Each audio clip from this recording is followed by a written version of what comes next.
A world nearly destroyed by a cataclysm, saved by the actions of heroes long gone. A world that has survived, recovered, and even thrived. This is the world of Tyr. Here, the descendants of those heroes and the other survivors of the cataclysm have built great nations, the 8 pillars that support the world. Nearly 1,500 years after the cataclysm, the world is one of relative calm.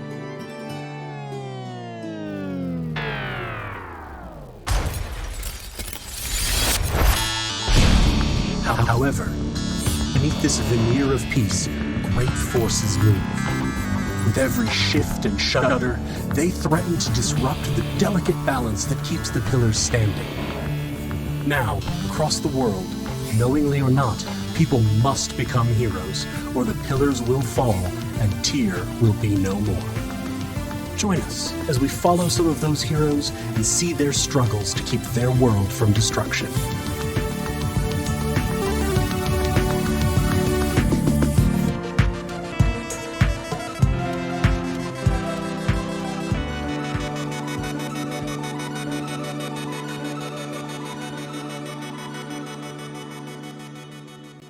Hello, everyone, and welcome to Helpful Goat Presents Tier Moontree Isle.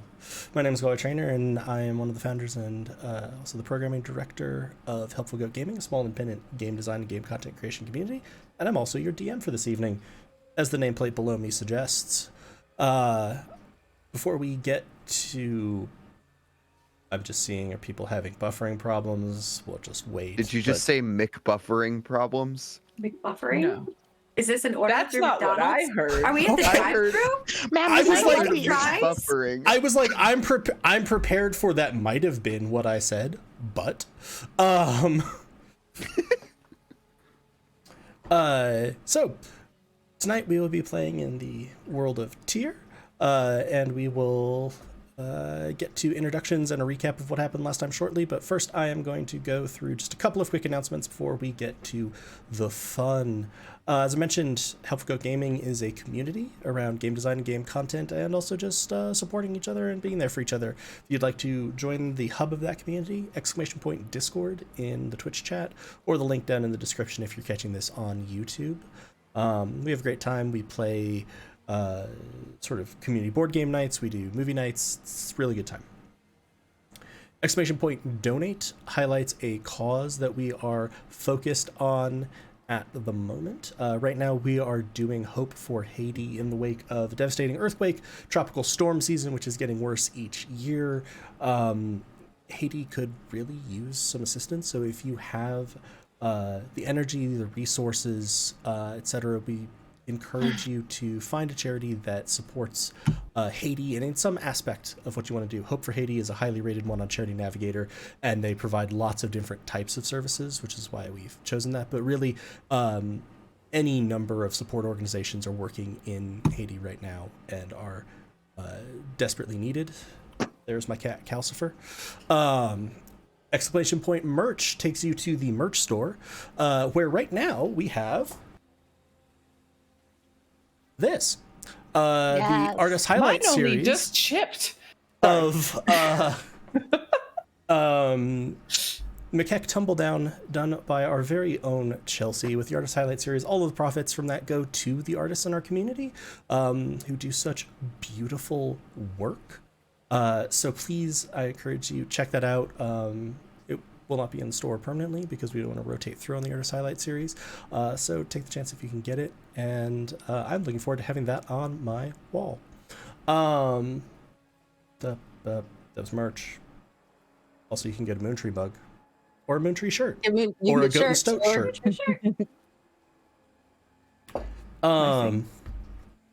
We stream here on Twitch multiple times a week. Coming up next week on Thursday, we will have Spire. On Friday, we will have Tier Moontree Isle again, as we continue the excitement. And also in the Discord, this isn't fully programming, but tomorrow we will have Debbie GMing her first game as she does some Goat Crashers, one-page RPG by Grant Howitt, which we are all super looking forward to. So you can come in, if you're in the Discord, come in, hang out, have fun with that. I think that covers all of my announcements. We are going to be doing a slightly shorter session today. We have a couple people with an early morning tomorrow, so we're going to be wrapping up a little quicker, and we'll probably also do a slightly shorter break in the middle.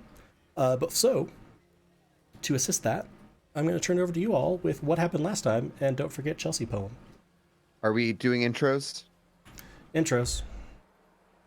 I'm Galwin. My pronouns are he, him, his. I am the DM. I'm going to pass it to Chris. Pass it to me. I'm Chris. My pronouns are she, her, hers. I play Ketch, a Tabaxi fighter. Pronouns are he, him, his. And I have Eliza, and I can't remember. I think it was Eliza. We're just going to go with Eliza because my brain stopped.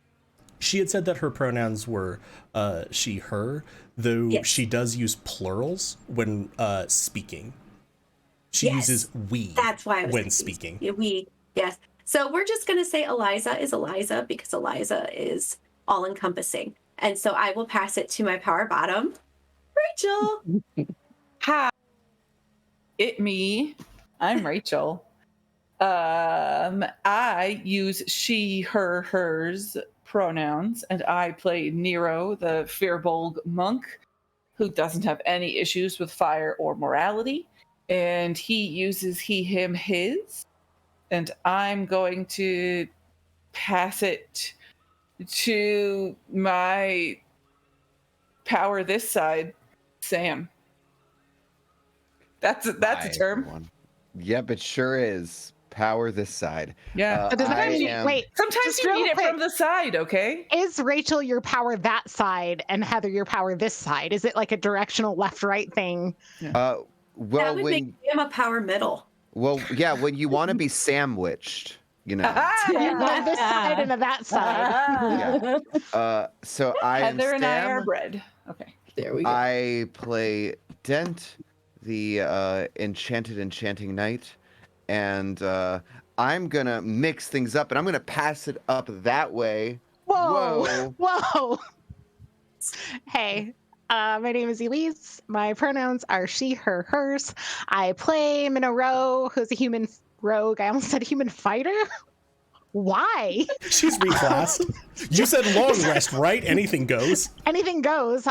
No, Minnow is still a rogue, human rogue, and her pronouns are she, her, hers. And now I will gently drop it down to Heather. Gently drop it. Yes. Drop it. Gently Drop it like it's pressing. delicate. You know, off screen, you don't know what got dropped. Yep. And I'm really squishy bread, so it can be caught gently too. All right, Beautiful. please, Beautiful. helpful quotes. I'm really squishy bread. Not me. I'm hard bread. Stale bread. I'm stale bread that's been left out for a week. Stale bread. Get ready Rachel for is hard croutons, baby. Well, this bread's pronouns are she, her, hers, as are the dwarf Ressa that I play. And Ressa is a cleric of the Forge, and that's, I think, all I need to say. It is all you need to say. And all of us are about to get this bread, right, Galway? I will take poem tonight, and then you all can fill in recap. They say beauty is in the eye of the beholder fish. OMG, Mr. Jimble's painting skills are everything we could have hoped to wish. Time to infiltrate the system, seeking information and discovering more lore. A perfect balance of chaos and fun will no doubt be in store. The pieces are connecting together, but so much left to do. Much love to your crew. I can see and hear you. Thank you so much, Chelsea. Reminder, Chelsea not only gives amazing art for poems every time we stream, but also has the beautiful art for McKeck in the shop right now. So go check that out. So yeah, with that, what happened last time?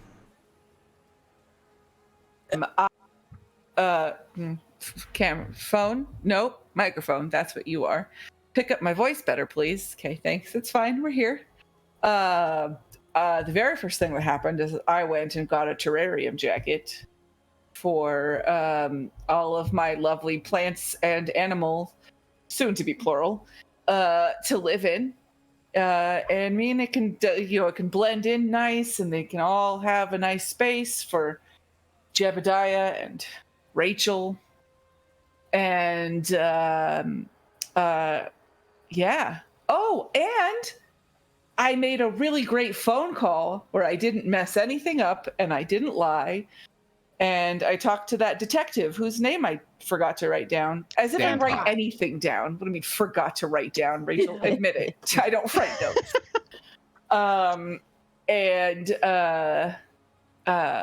Yeah, I talked to Detective Sandcott about the Bessie Bye boys, Denrick and Timmel. And we all kind of figured, even though we didn't lie, but we weren't straightforward, we figured out that we were from the same time and they were them, and we're going to try and get them out of here with us. So that's exciting. Yes. It was beautiful. We also came up with a way to tell that the other party had not been compromised, and that was going to be by setting up a time and location of whenever it is we're meeting, wherever that may be. And the lines are, we're going out for pineapples tomorrow and then their response has to be at the beckoning stranger. Also, Ketch and Dent caught a beholder fish again, miraculously. There must be a lot of them. This might be a problem. Who knows? Or it could only But be one that loves you. it could just be the one that's really into me. Yes, You know, and made you hit Catch. yeah, and no, I don't recall this happening, so I have plausible deniability. Oh, yeah. And then we got photographic evidence of the existence of this beholder fish, which was then sent to Ketch's liaison friend, Zigzag, and they just went nuts, and now that little beholder fish is internet fame. And what else happened? I don't really remember. Go. Wiseman told us about increased security at Moonwatcher Microsystems, which is probably because of the loss of that assault team, which was us killing that assault team. And we also learned a lot about the time instability. She showed us the graph or data about it, and how since we've arrived, things have gotten much worse. And we kind of theorized on why that might be. But there's also like the locale of where these things are happening. Was that right? Am I thinking of this right? Up until now, events were tied to spikes. That's it. Okay. So we know that these spikes are happening, and previously Wiseman had been able to track and trace spikes and events, and now we're seeing spikes but not knowing what events are causing them, either because no events are causing them or because those events are behind locked doors essentially to us, and we don't know what's going on. So since our arrival, unclear what phenomena is causing the spikes, and possibly it's inside Drakkon core labs, which is kind of our working theory right now. And then in order to get into Forrho's kind of subsidiary, which is Moonwatcher Microsystems, we've been given gene masks, which allow us to appear like an employee. So somebody could do that. Yeah, I think just one gene mask, right? One. Okay. Yeah. So it requires someone to undergo an unpleasant transformation, and one of us would have to do this, but it would let us kind of like get in and like seem as if we are just employees, or the one person. We need a driver for the car, which we think will be Asana. And we were given various tools, including hack pads. And then they do have security, but they're not an arms like factory or weapons dealer. So we're, that's, and then we were kind of left with the option of like, how do we want to plan our heisty, hacky break-in? I did want to quickly ask Galway based on the note. So we're getting this truck, right? It's not like a small transport car. Correct. Like so it's gonna be big enough that if someone happens to magically snap their greatsword into existence, it's not gonna burst out any windows. No. There's plenty of room in there for all of you. You're going to be sort of disguised a little bit behind some packing crates, but there is no reason to assume that they're going to be doing a lot of security checking of what's coming in. This is a microsystems manufacturer, so they do like circuitry, and they also do some higher level fabrication of like mechs. The truck that you're in is basically metal, so they're expecting to see lots of pallets of metal. That will be what's at the back of the truck, and then you'll be able to get out, presumably. You have disguises both as Dunwing employees, which would be the people who'd be responsible for like loading and unloading the metal, or for Moonwatcher employees who are working in this facility. The gene mask would make it seem like the person who uses the gene mask would, to the best of Paragon's understanding, have the right to access the terminals that you would need to get to get this data. So kind of the high level of this is you in some way need to get to a terminal in one of the buildings at Moonwatcher Microsystems. How you want to get there, you've been provided some basic tools. The only two things that Wise Man very much suggested are not just an all-out assault, because they're not a military company, they're not an arms dealer, but they have security. It's going to be almost certainly too much if you just try to assault. There are so many bread puns happening. It's very distracting. And the other is pure stealth, like no one ever knowing you were there, sneaking in, not having any special access. That's just going to be very hard because of the... Yeah, that's us. That's our style. That's going to be very difficult because of the level of security and oversight. So kind of what Wise Man suggested is you could have someone try to set a diversion in the area outside the facility or even inside the facility. You might want to use the disguises so that you're seen, you're there, but it's not alerting security. The gene mask could get someone right up to that terminal. Dent cannot use the gene mask. And to cover the unpleasant effects above the table, it is 4 levels of exhaustion while you have the gene mask on. Aren't you basically dead at 4 levels of exhaustion? You have disadvantage on skill checks, half movement speed, half max HP, and disadvantage on attack rolls. Basically dead. You're basically dead. You have not, the next level, your speed drops to 0, and then the next level, you're dead. So this isn't something that you're going to have to I had included a note for the players. It requires essentially very minor surgery to put in, but this is not like a software or like a recording device like you see in a heist movie where it's like, I'm going to activate the bug when I am sitting at the table. You can't do that. Whoever has the gene mask is going to sort of have it for the duration of this heist. And then after that, you can be fine. So yeah, and Dent cannot use the gene mask given that Dent does not have genes. Okay. I do have metal pants though. Heyo. Minnow has one of the data pads open, and we have heist plan written at the top. And the first thing on the list is play to our strengths, and underneath that we have shooting our allies, and kidnapping topiary. And then Minnow looks at everybody else and is like, so, any other ideas? To ease your mind, well, whoever ends up wearing or taking the gene mask, I took a spell called Death Ward, which it helps because if you drop to 0 hit points as a result of taking damage, you instead drop to 1 hit point, and then so it gives you an out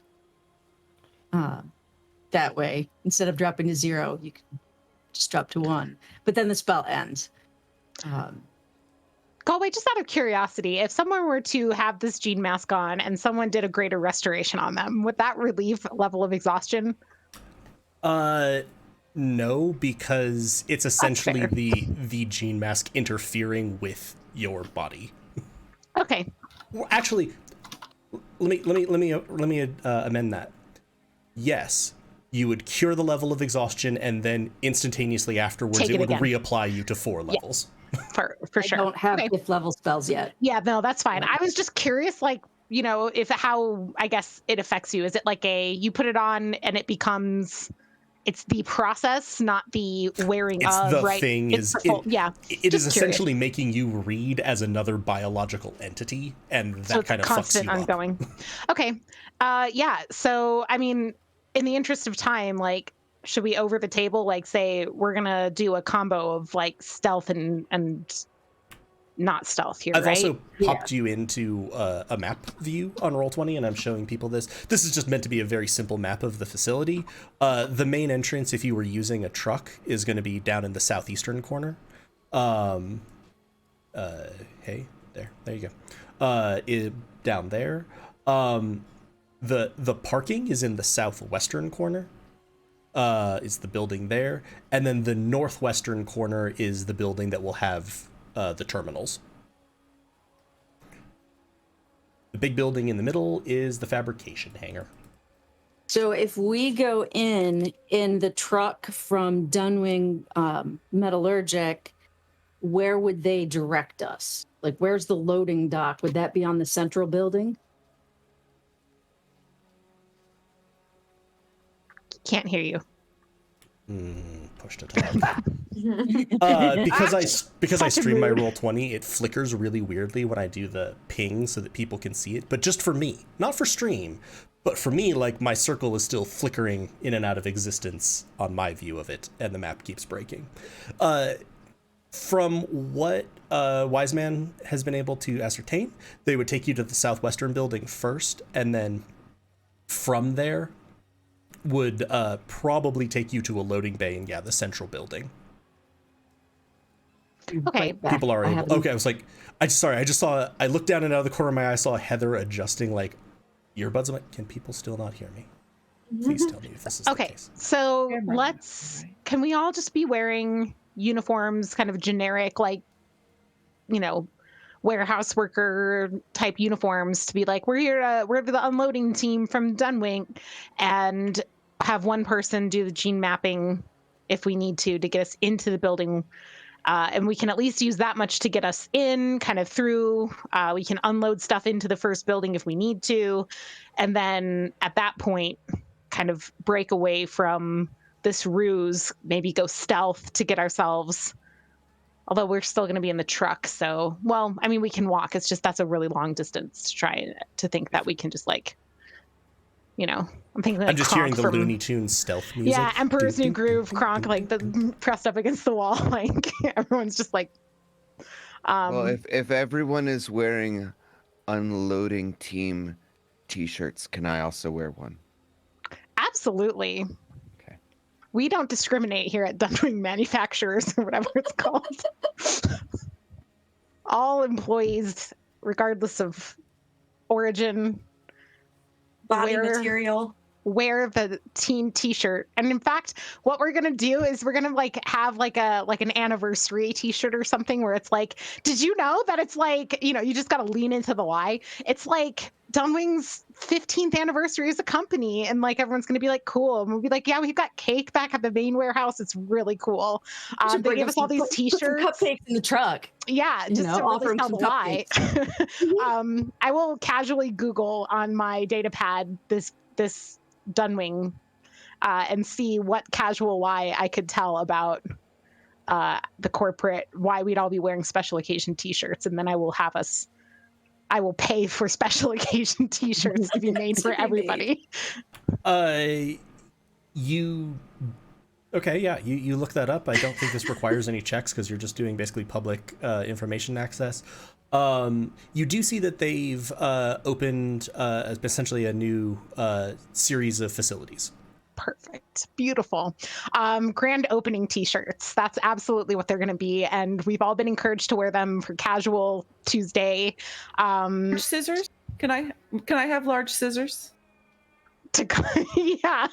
Just the really big, overly large scissors. They send every team that goes out during the grand opening with large scissors. Galway, do comically large scissors count as a monk weapon?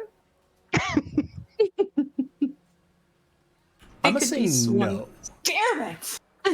Can we take? I feel like I've seen comically large scissors in Shaolin Showdown, so I don't know.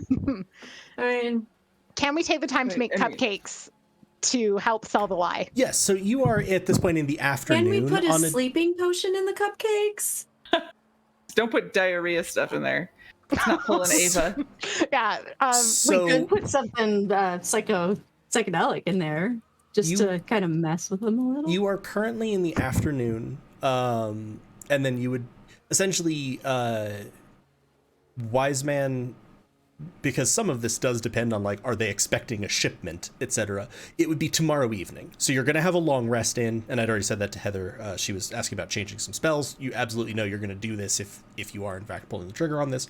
And yeah, you do have time to get stuff fabricated, to get stuff made. if you wanted to try to lace the cupcakes to give Yeah, what should I roll for finding drugs, Galway?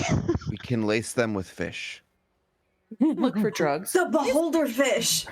This is actually Oh. not a terrible idea, except that we would first have to successfully capture it, which we have not done yet. I disagree. Dent has successfully captured it twice. Right. It's then just Caught it. left. But not What? captured. Ressa Oh, that's true. Through the did bag. try to, and it I would say that this is essentially a street smarts check, which I would give as wisdom. And I would say that Minnow, for illicit activities, probably does have proficiency in this. cool. I was gonna say, because like my criminal contact business as my criminal background, You doesn't have a feature like, that where much. you can't sort of directly, like, you don't know the guy to talk to, but you know how to look for the guy to talk to. Okay, so I'll pitch this to the group. I mean, we could just get, fantasy marijuana, lace this, and then like they'll be just real chill and happy. All marijuana is fantasy marijuana, Elise. Or something a little stronger, to make them trip balls as soon as we walk in the Fantasy door. crystal meth. No. Yeah. LSD, what do we? Yeah, I think it's just kind of something to make them calm and mellow and like not fantasy really want to PCP. do. That's your much. best choice here. Yeah. Sure. Fantasy PCP. I We mean, want never mind. I'll be immediate quiet. hits, nice, mellow, not really with it once they take it, type of Doesn't that situation. cause rage sometimes? Like they freak out and have like super strength and Make sure you adrenaline prepare- rush? Fantasy bath salts. Yeah, so no bath salts, no salvia? meth. Salvia. They're Fantasy No, bath we need salts. fantasy Fantasy X. bath salts. okay. All right. We just need X because then they're going to be really talkative. We'll give them some bottles of water. They're going to want to hug. It's going to be okay. Maybe we'll don't- have some rave music going on Yeah. and it's going to be We fire. do want to make sure that we like put them somewhere that like they don't need to be with us to keep the party going. So that's something to Yeah. consider. Also, Do we have to chaperone them as we put them on drugs to be like to make sure that they don't have too bad of a trip? here's a really important thing I've learned from my past as a criminal, aka Spire. Let's have a few non-laced cupcakes for us. We can ice them a little different. So if they're like, really, are you sure? We'll be like, yeah, man, just try a cupcake and eat it like it's not laced, it's not poison, and then they'll eat the poisoned ones. I while we can the not eat a poisoned ones. poisoned one too if we need it. I just love Because the mech mental eating a image cupcake isn't of- going to be confusing. Dent just like smearing cupcake across his face. Nothing happening. With It's like the just LED mask going, ang, ang, ang. Okay. So yes, I would like to look for Fantasy X, I guess. So, do you have like proficiency in? Do you have proficiency in any of the wisdom skills without Yes, expertise? quite a few. Perception. So you can just roll one of those. It'd be the same roll. Hey, Ressa, want to go with me and just constantly be just tapping Yeah, your head with some absolutely. guidance? You got Is it. this acceptable to you, Galway? Yeah. Or I that's fine. could I do help and like give her advantage? Well, that's a 25 plus 1, 26. 26. So I'm also probably okay. It is not hard. The warehouse that you are. And then Ressa just smacks me with her axe. You just rolled an attack roll. no, Minnow, You're Minnow, so Minnow, you're full of walking around. yourself. You're in the warehouse that you're sort of staying in. It's higher than a 19, Minnow. You're, Oh my crap. the warehouse you're Get her back staying for in. shooting her. Roll damage, Ressa. Come on. Let's go. My AC is 15, I love that so I Maya. guess fine. See, I like how this is how you read this, but no, to me, I'm just like, Minnow and Ressa are like out walking around. You're definitely in one of the, not the nicest part, you're in a seedier part of town, and you're like, oh, you're looking around, you're like, that is a drug dealer. I don't care what era and tech level we're in, that is a drug dealer. And you just like nudge us like, that's the guy, and Ressa just whips out a hand axe, drops him. Got it. Wait, what? We kill drug dealers, right? Minnow's like, We're drug vigilantes, correct? Yes. That was season 2 of Moontree, right? Oh my okay, God. I would buy an appropriate amount to lace cupcakes. You're not gonna need that much. Essentially, you sort of saying to him like, I want to I want to put something in the refreshments at a party to kind of keep the party going. Like, oh, okay, here's something that's quite concentrated, but then you can mix it in. It'll be about 1,000 credits. I can kick in too. It ain't cheap, but Yeah, no, that's fine. So 500 each. Yeah, sure. Okay. And we're doing Electrum pieces as credits. I think so. Yeah, I honestly have no really idea quick. how much I have because I forgot to deduct any for my clothing. So, but I'd also want to buy the t-shirts while I'm out. So if that would be fine, I'd go have those t-shirts fabricated. And as well. the scissors. And some giant fantasy scissors. I know what my spiritual Sure, weapon will be. let's call that another 750. From the fantasy Costco. Okay, we'll come back. Russ and I will come back successful with drugs. You have like a vial of drugs, a stack of t-shirts, and just a comically large scissors like resting on top of both of these. Also, just as a note, this is why we play D&D. I had everything in my mind about, okay, here's different ways they could take this, here's different broad strokes. I did not go with the let's get the entire staff of Moonwatcher Microsystems, a fairly large company, tripping balls so that we can steal their data. We're ruining at least 3 people's sobriety tomorrow. I'm sorry. Oh, no.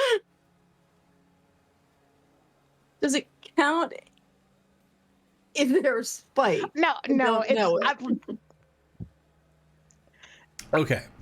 it's an intention You have thing. completed these preparations. You can get a long rest if you want to. You, I guess, haven't completely finished preparations. Before you head out, you would need to decide which of the people going along is going to wear is going to have the gene mask installed. We'd also need to decide, extremely importantly, who would make the cupcakes. Oh shit! Who's going to make cupcakes? Nero. Do I get an apron? What? Do I get an apron? Of course. Did I you would fabricate an apron while you were getting the... Asana has one in the safe house. Come on. You look at Asana, who you have never seen not wearing armor, generally not wearing a full tech face mask to hide her identity. Den demands to have the say in the icing, though. I think that even though we have spent some time together, you do not understand my personality or the living conditions that we have here in the safe house. How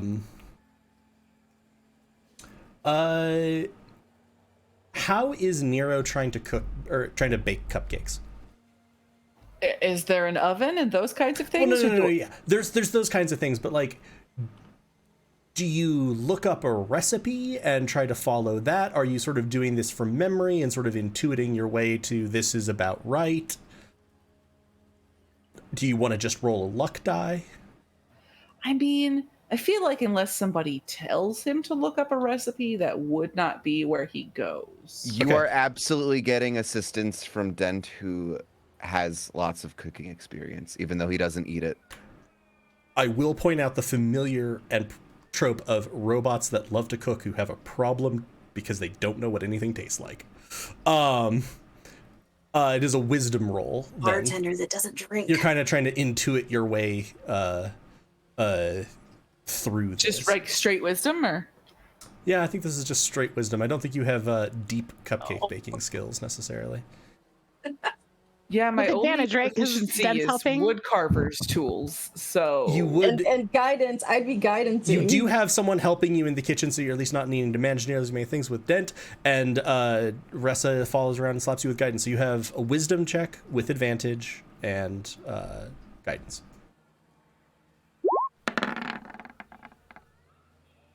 So 15 plus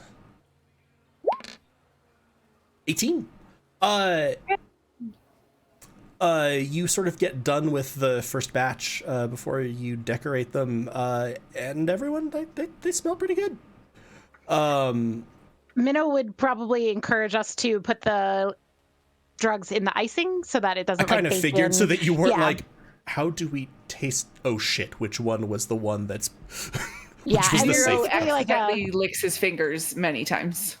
well, the icing, the first ones like will ice slightly differently than so that we know which ones aren't. I would like to point out that a lot of times Molly is in like little tiny sprinkle form, so maybe they're fish sprinkles that are actually MDMA. That's adorable. And we would that I guess have some that look similar but aren't identical that are just normal sprinkles. So that it's not very obvious. Yes. We've got two different cupcakes. We know to eat the normal sprinkle one. Yes, Yes. we know that these are ours. Yeah, you do that. Now, Nero, are you seriously like licking your fingers on the frosting? That is 100%. okay. Cool. Give me a Constitution You saving really throw. think Nero wouldn't lick his fingers when he's cooking? He doesn't care about that shit. Constitution save, you say? Go away, I have a -1. Well, you're going to be a good test case to see if it's safe for people. A 12! So you're sort of you've baked all the cupcakes first because you need to let them cool before you ice them. You've sort of assembled the icing. You've got the sprinkles sort of divided into two piles. You begin everybody's sort of assembly line decorating it, and Minnow, you look up and see Nero sort of like sprinkle, sprinkle, sprinkle. No. Just very slowly, you just see the pupils get real big and like begin fumbling with like the pockets of the terrarium jacket, and you just sort of hear be free, and then like tips over. Rachel kind of bounces out. Jebediah's on the ground now, like Mr. Jimbles is gonna look up from the couch. Well, Nero? Can I have a cupcake now? Yeah, I get one of the not lace cupcakes. Hand it to Nero and then ask for Ketch's help, just kind of removing Nero from the kitchen. Is this hugs? Should we Absolutely. Absolutely. hug? Ressa, can you get some water? Yeah, Nero's Sure. gonna definitely need some water. Dead Absolutely. icing is up to you. Oh no.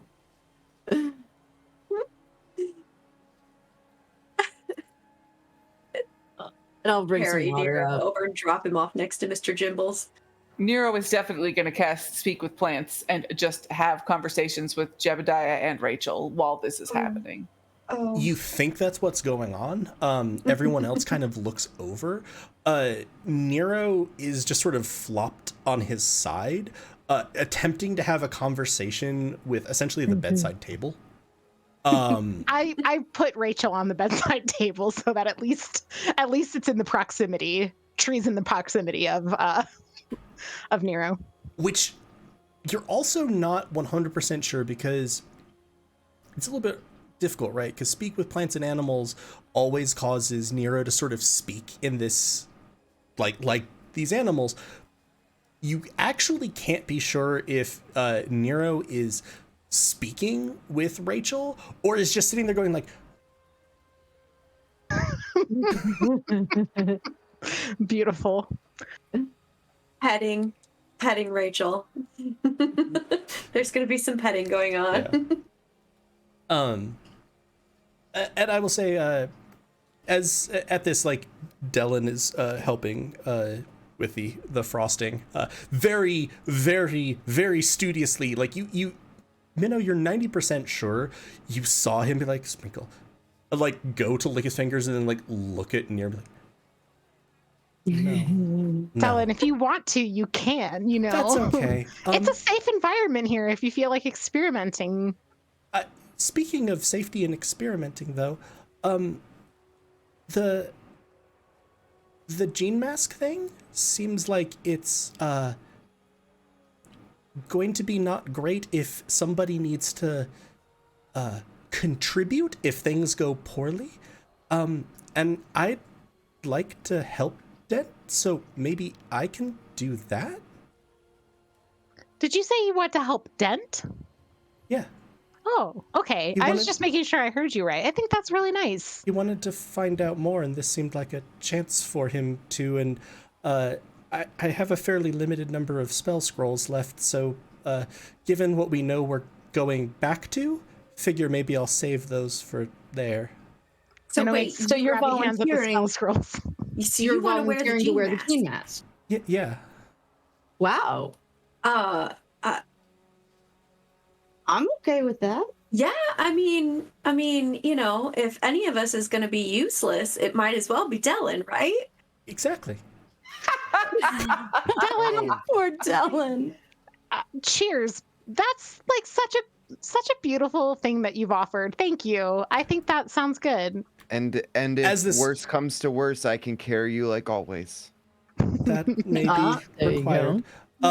As this is And- happening, Nero has appeared behind Dent and is just sort of like leaning on him, sort of petting him, and just leaning into him, like, Guys, this is bringing back so many memories for me.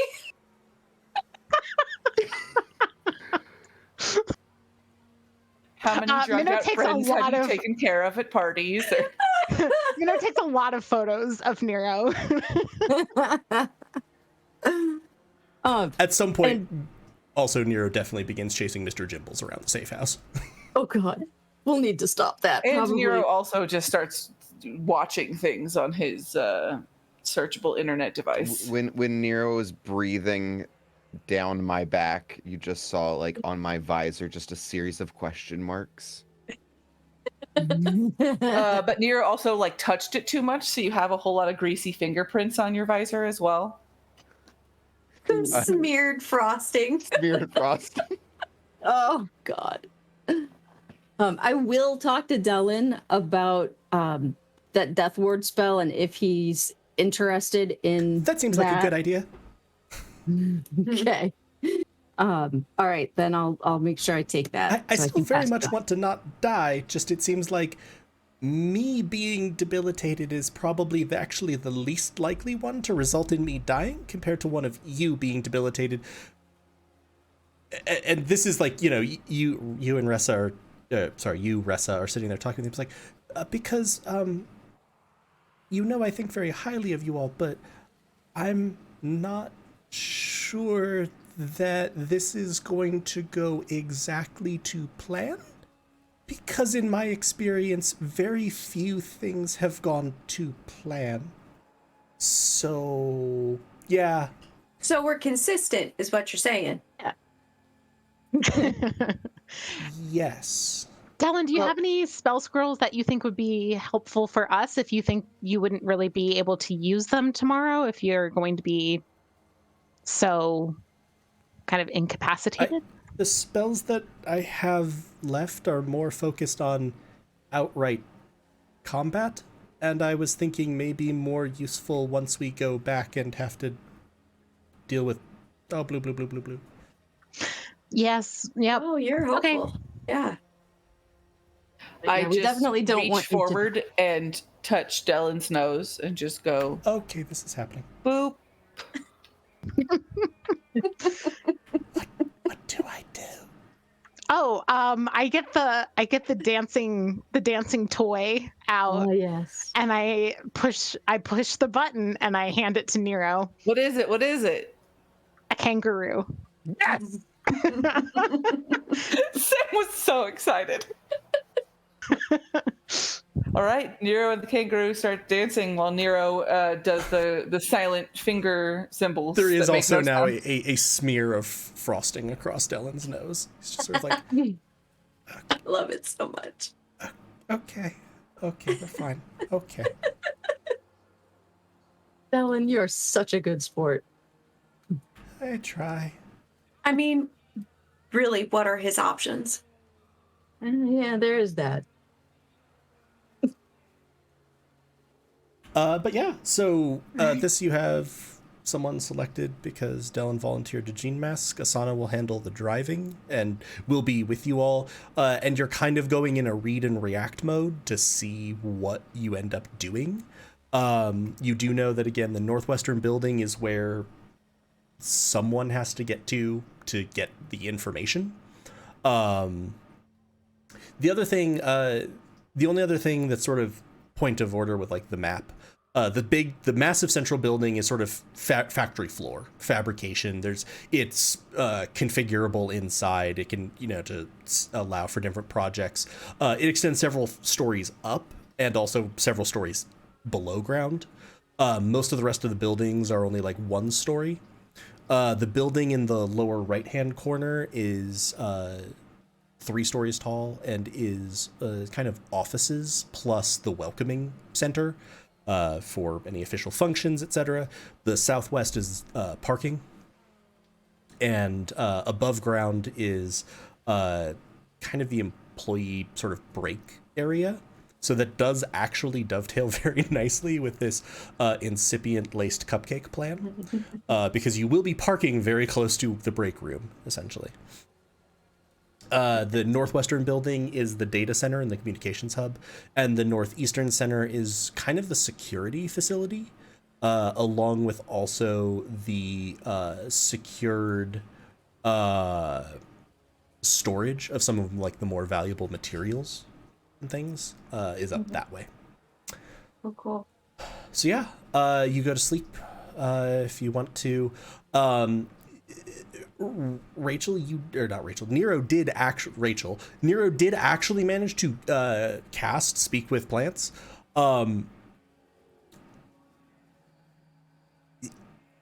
You will vaguely in the morning have a memory of doing that, and then while speaking with plants, just making whooshing noises.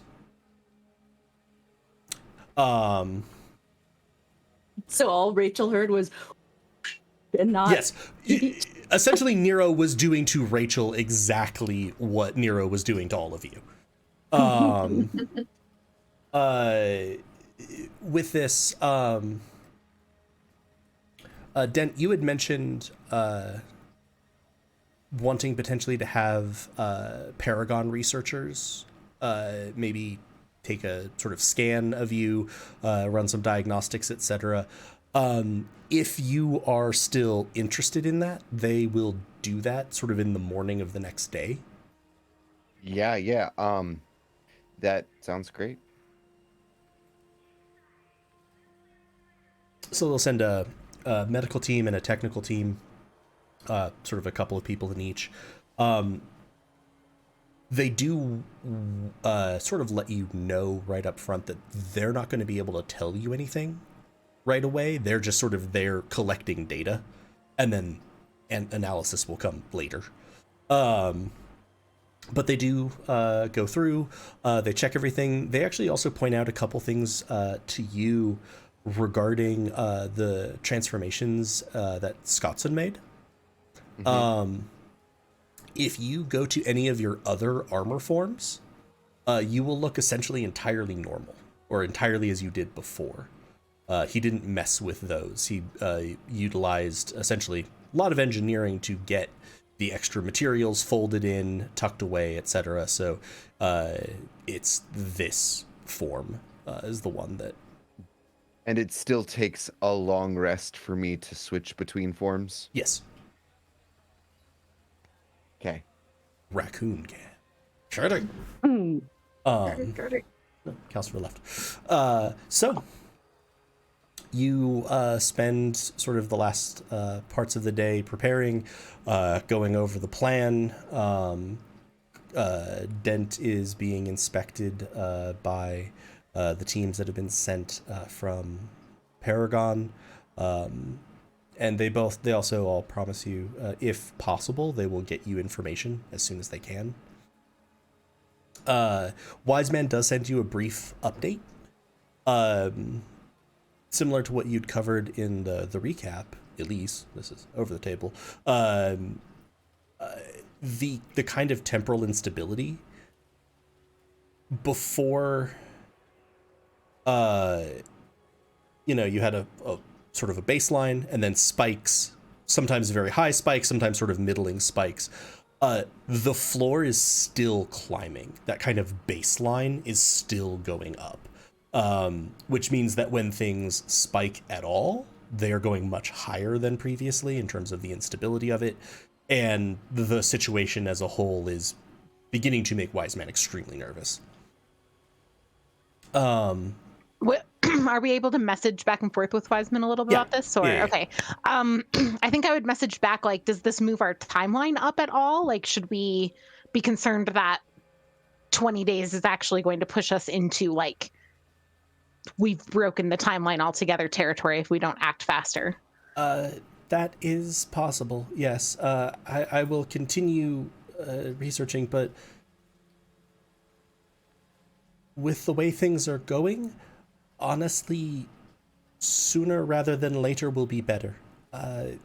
This is not an easy process, and all of this will not help whatever we try to do, except in that it might distract some people, if really bad things start happening, etc.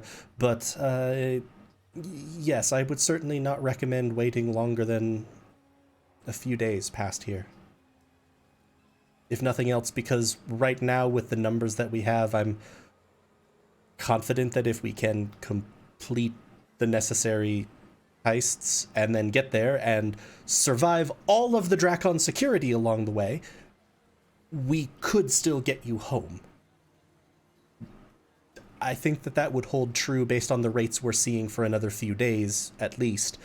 At 20, I don't know, because we've never seen anything like this.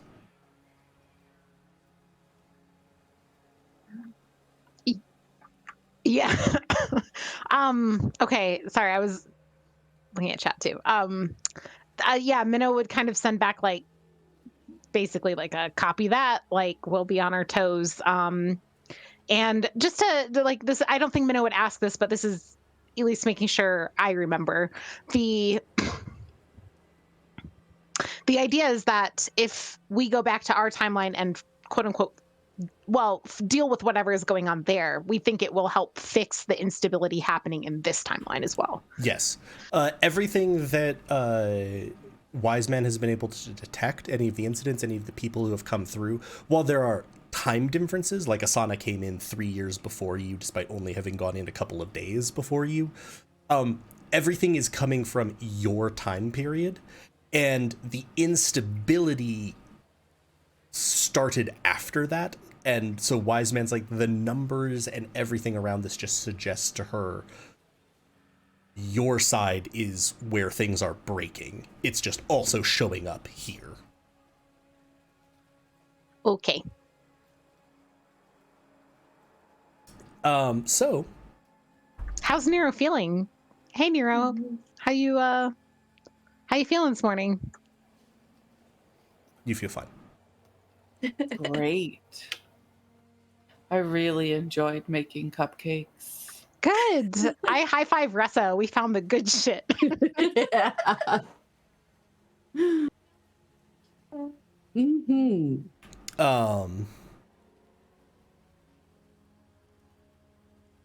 Yeah. Maybe I should have let you hit that guy with your I hand. heard that you're not supposed to get high off your own supply, though, so maybe not again, Nero. We bought it to use it. I mean, not to deal. Granted, I mean, we're giving it away, quote unquote. The first one is in fact free. Free. Yeah. Oh. As an actual human, I have so many ethical problems with what we're Actual doing. human. Yeah. As Opposed to let's Minnow go. Row, human rogue, who's all Minnow about Row, this human shit. rogue The is human rogue fine. is no problem with it. But Elise, actual human. By the way, Nero has no idea that he took drugs. He was just like, Oh no, I assumed. He was just like, sprinkles. Yes. Having a great night. I mean, I would also just like point out, you put decorated sprinkles on like cupcakes. From a quasi-medieval perspective, that shit is magical. Like, This is true. sugar was one of the most like expensive substances. And then you're just like, oh my god, it's formed and shaped and colored. This is cool. So no, you're probably lucky that Nero didn't just like start scooping up handfuls out of the Eating bag. it all, yeah. Yeah. just like, ha. Probably it was actually Nero's desire to make nice cupcakes for lots of people that prevented this from occurring. But yeah. Ressa, a question for you. Would you want to handle the sort of gene mask activation, or would you like a technician on site to do that? If I'm capable of it, then I certainly could.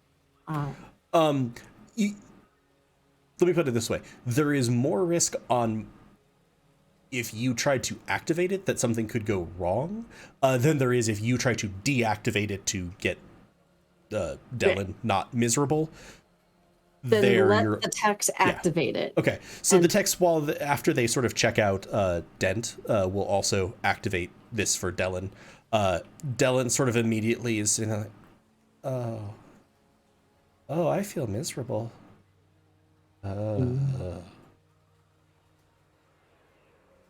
Sleep for now, Dylan. I'll cast that spell on you closer to the time. It lasts for 8 hours. But that's a good idea. Yeah. But yeah, sort of evening arrives. You get in the truck. The way it's set up, you all are posing actually as Dunwing metallurgic workers, right? That's sort of what you've gone with. So as we get in the truck, Nero is going to say, so what's our plan? I pass out the t-shirts and I'm like, Nero, here's what's going on. We've been hired, and I 100% am deceiving Nero because I need him to believe this. Mm-hmm. We've been hired. Wiseman contracted us out to Dunwing Metallurgy. We've been that's why we have these t-shirts. They're very nice t-shirts. And and we're going to Moonwatcher Microsystems, and we're bringing cupcakes with us. We have a delivery. Is that what it is? We have a delivery? Okay. We have a delivery for Moonwatcher Microsystems. Of heavy metals and cupcakes. Of heavy metals and cupcakes. And what we're going to do is we're celebrating the grand opening of our new location of Dunwing Metallurgists. And we have the cupcakes. We're bringing them with us. We're sharing them with the employees of Moonwatcher Microsystems. And it's all, my friend, up to you to make some friends, share the love. And there's one important thing, okay? These cupcakes are for our friends at Moonwatcher Microsystems. So if we need to eat cupcakes, we have to take them from this batch because we have to make sure there's enough to go around for the Moonwatcher folks. So these are ours, and those are the Moonwatchers folks. That's smart and very nice and thoughtful of you. All right. I hope I think we have enough. I just be mingling and passing out cupcakes, making friends, charming people like you do, and just handing out cupcakes. And remember, these are the ones for Moonwatcher. And make sure that just anybody you can get to eat a cupcake to share in the thrilling grand opening of our new location, the better. Whose location is it? Dunwing Metallurgy. Why is Galway dying? I don't know, but I'm watching it. Because the batshit crazy plan has now been essentially enacted before the plan is enacted with a party member. We need Nero to think this is real because Nero can't lie, but Nero is 100% our most charismatic person. Yep. And Dent's gonna chime in and say, and Nero, if you ever get uncomfortable, just eat a cupcake.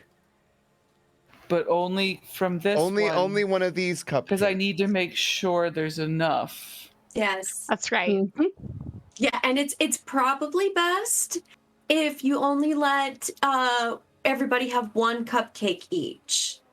You want to make sure there's enough to go around. Exactly. Yeah. If everybody has one of them, can I have one then? Or yeah, and from our supply. Yeah. We'll also ask everyone to hold on to their cupcake, and we'll sing a little song, and then everyone eats them at once. Because if one person eats one and gets someone tripping, we'll sing "Happy Dent is Grand just Opening." Gonna automatically start playing some house dubstep. Perfect. Yeah, and we'll all sing. Nero immediately pulls out his dancing animal. Yes, perfect. Oh, What's see. dancing? It's a Mustang. Oh, nice. Horse. Got a little prancing horse. Well, prancing horse. Yeah, and so we're going to encourage every time we meet a new group of employees, we'll do the song ritual. We'll pass out the cupcakes, sing the song. Everybody eats the cupcake at the same time, because we really can't risk having the first person eat the cupcake and then the seventh person being like, "Wait a minute, okay, let's go." Don't question it. I'm really excited. We need a fun break. Things have been really hard. And I like the idea of just having a cupcake party with some people opening a business. Opening a business is such an exciting time. Exactly. And like we're Did we just sharing also the tell love. people that if they bring a friend and they each get a cupcake, we'll give them another cupcake? Now I'm getting Spread the word. confused. Well, we Wait a have second. How many cupcakes did we make? 4 dozen, 5 dozen. Enough. Plenty of Enough. cupcakes. Enough. All right. This is it. This is our thanks, Lena. Our legitimately good plan. I do love the name in chat, Cupgate. Me too. Good. This was not a way that I thought this was going to go. Do you ever anticipate the way that Slay. we go? Why No, did you but think it was going normally- to go anyway? Normally, I can at least partially guess the way that I don't guess it's going to go is going to go. Like I know the shape of the solution, if not the form of it. This one, I'm just like, yeah, okay, why not? Sure, go find a drug dealer. Yeah, let's Jonestown this company. God, don't say that. I mean, maybe. Okay, Minnow we wouldn't didn't mind. put like poison Right, in yeah. this. My favorite thing about this Nero is does have Kool-Aid, but it's all fine. I can flash back to is Nero on the phone with Detective Sandcott. I have done some crimes. And you're about to do a whole bunch more. Minnow 100% is going to have to come clean with Nero after this and be like, you were an unwitting accomplice to a pretty big crime yesterday. You have done You- a large crime. You have done a large Plausible crime. I need to deniability. call Nero's perfectly Detective fine. Sandcott right away. You committed the crime of giving people a really good time. You Really did. good time. I mean, that's all you did. Okay. You made them like people and themselves. Russ is not convinced that we even need to tell Nero anything. I like how Russ is like, but do we? All right. Maybe once we're home, Someday, Yeah. years later. eventually. Oh God, Cupgate merch. Shit, that's fair. Yes. That's actually I really would fair. So wear cupcake merch. Oh gosh, cupcakes with little fish in them. Yes. With then like just sort of like a Sprinkles? rave laser background. Yeah. Cyberpunk skyline. Yeah, okay. I'm yeah. Okay. Also trying to figure out where to take the break in this. I'd say we go a little bit longer though before we take our break. You all pile into the truck. You don't need to hide, although essentially Asana will suggest that maybe Dylan, given that he's wearing a jean mask as a Moonwatcher employee, should be dressed as a Moonwatcher employee, and maybe he hides. Which he readily agrees to because it means he gets to lay down in the back of the truck behind some stuff. He is moving slowly. Like it looks like he can kind of keep up with you all, but he's pushing himself to do so. Like where you are walking at a normal pace, he's like kind of speed walking to keep up with you. But he seems clear-headed, if pretty miserable. And this is just us walking to get into the van? Yeah. Okay. Translation wise for this, with the levels of exhaustion reducing his speed to half, he essentially has to take the dash action to hit your normal walking speed. And the way that I translate that is he's pushing himself walking. He's like speed walking and sort of obviously straining to keep up with a normal walking pace. I'll pick him up. Okay, this is happening now. I'll just scoop him up and walk onto the van. Yeah. Okay. So you sort of put him in. You load several of the sort of pallets in. You received a brief tutorial on essentially how to use the pallet lifting tool, so that you didn't completely stick out. Asana's driving, and you set out. The drive is about an hour to the west. You cross for the first time the long bridge that connects Moontree City to the mainland. A journey that for you was a boat ride to go to Moontree Isle. You arrive in the district of Moontree City that formerly would have been the town of Tormenryle on the mainland, and you continue heading west. And it kind of clicks for you as you are moving very fast by your standards. This is a surface truck, so it's on roads, not flying. You're moving very, very fast. And as you're traveling and you think about, you had thought before of like, oh yeah, an hour away, there's a bridge, that'll be easier, blah, blah, blah. You were thinking something that would have been on the outskirts of, Tormenryle-ish. You realize you're going to be ending up much closer to essentially Amberheart. You are driving home through... What does Minnow need to do to see if she cries or not? Constitution saving throw? I think that this is entirely you can decide whether you want to, but if you want it to be a die, you can just roll a d20 and 10 or below is a crying. Do we see that the church building? Minnow cries. Minnow's sort of just sitting there like... as you're driving, no, you don't. It's difficult to tell. The terrain is a bit different. There's hills in places that there weren't in your time, so it's a little bit difficult to map it one-to-one. It's more just you realize that the distance you're traveling is much more like the Moonwatcher Forest or Amberheart itself. Like you're going that far. I'm gonna just put my arm around Minnow.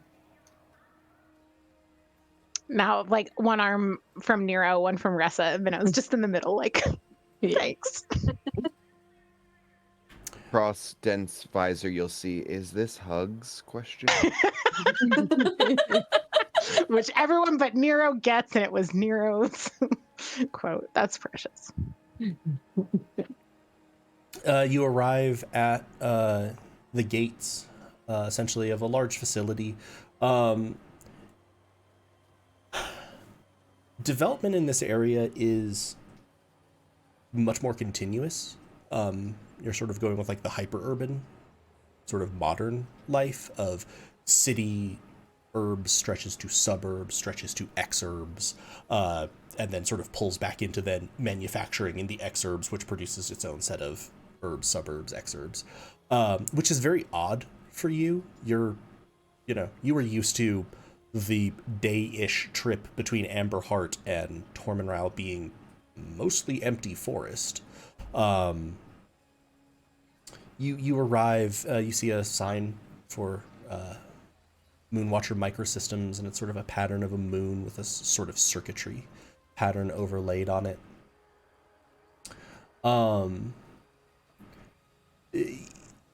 Most of you are in sort of the cab of the truck, so you can look around. You can see the buildings. They appear to be laid out much like they were. You can see figures moving sort of in the grounds. Even though it's evening, there's lights on in most of the windows that you can see. And yeah, is there anything you would like to do before Asana sort of pulls up to the gate itself? Do we give the gatekeeper a cupcake? Would that make it easier to get out? Or would that If it's just one person, we could fuck them up. Yeah, I Yeah. think It's Rachel, not we Is that Rachel or is I was it like, think that's very not a Nero like do sentiment. as much through deception in as we can. I think maybe like wait on the cupcakes until we have like a group of people that we need to just get past. Because the gatekeeper is expecting a delivery kind of thing, right? So Mhm. Yeah, so you pull up to the gate. Asana will sort of pull a window down, hand over a dat pad.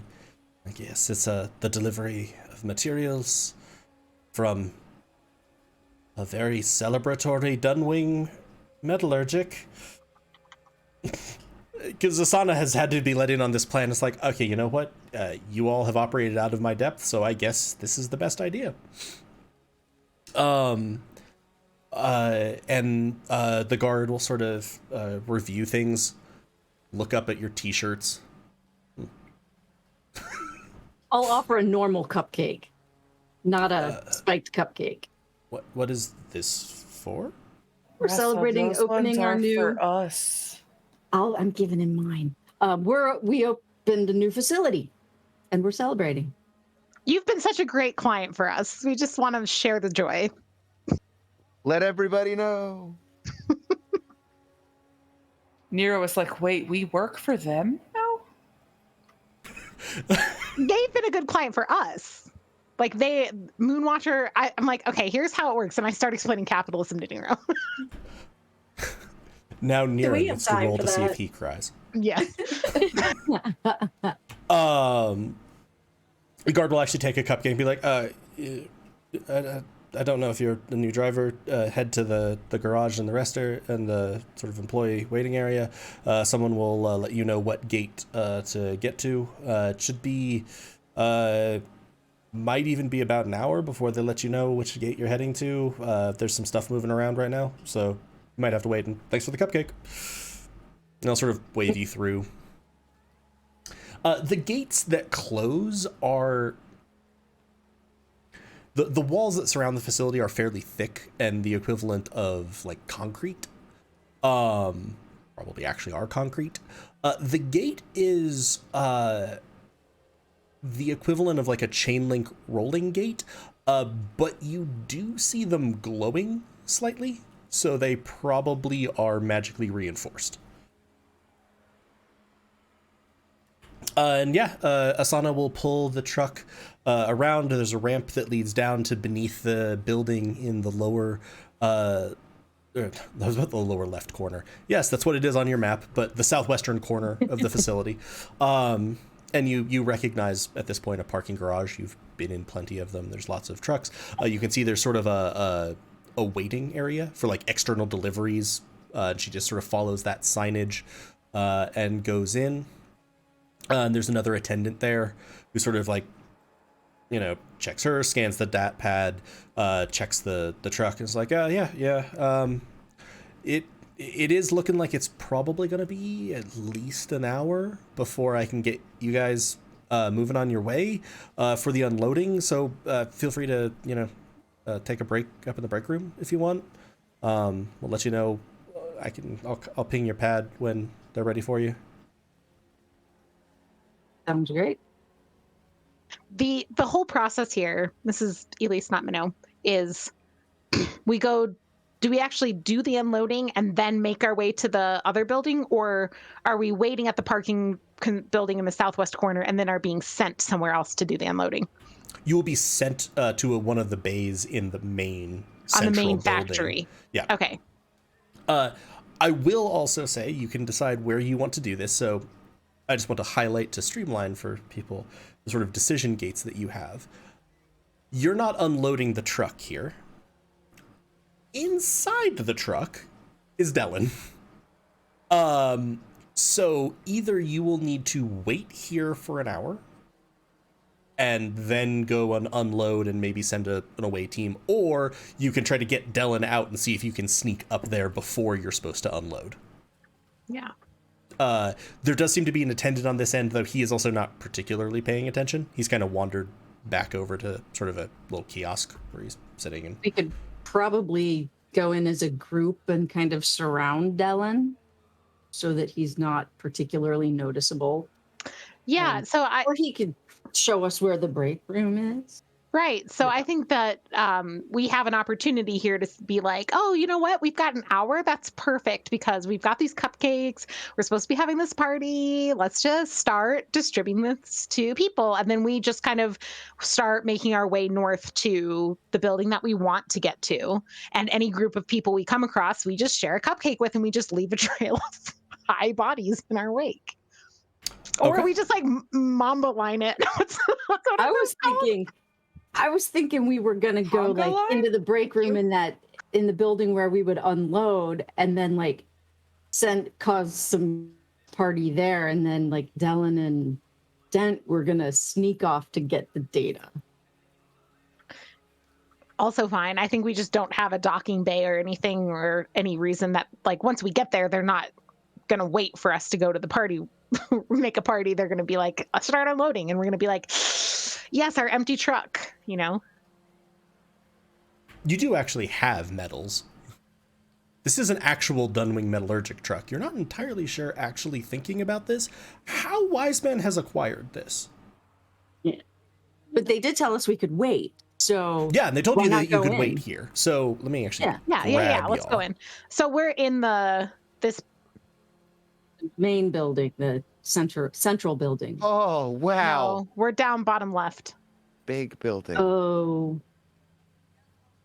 I was thinking that the loading docks were in the central building. The loading They docks are, are, but we you're are not- here. Although we're waiting. waiting for a bay Okay. to be assigned But to we us. can go to the central building to wait. No, I think we've been told we can go into this building, whatever structure is above the parking garage. Yeah, we There's can't go do our thing right now. We have to wait and figure out what to do before we Right. go there. Yeah. Or we can start sneaking now, but we just have to be like, we're abandoning the truck and we're going.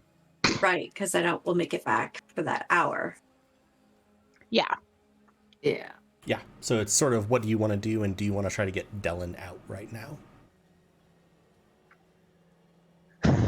Do we have a sense of if the bays are typically on any particular side of the building, or if they're on all? They're on sides all of the sides because it kind of depends on how it's internally configured for what project the materials are going to.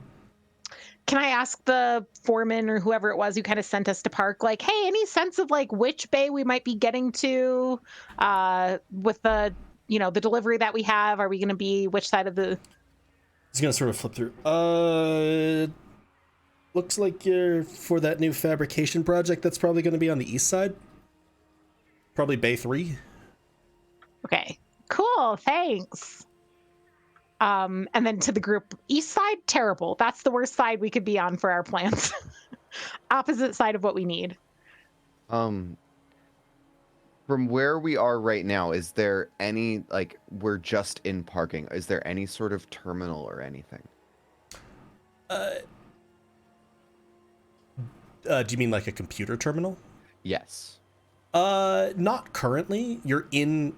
I'm kind of assuming you haven't moved out of the garage area. You have been told there's essentially a break room and employee space above you. That would be more likely to have something.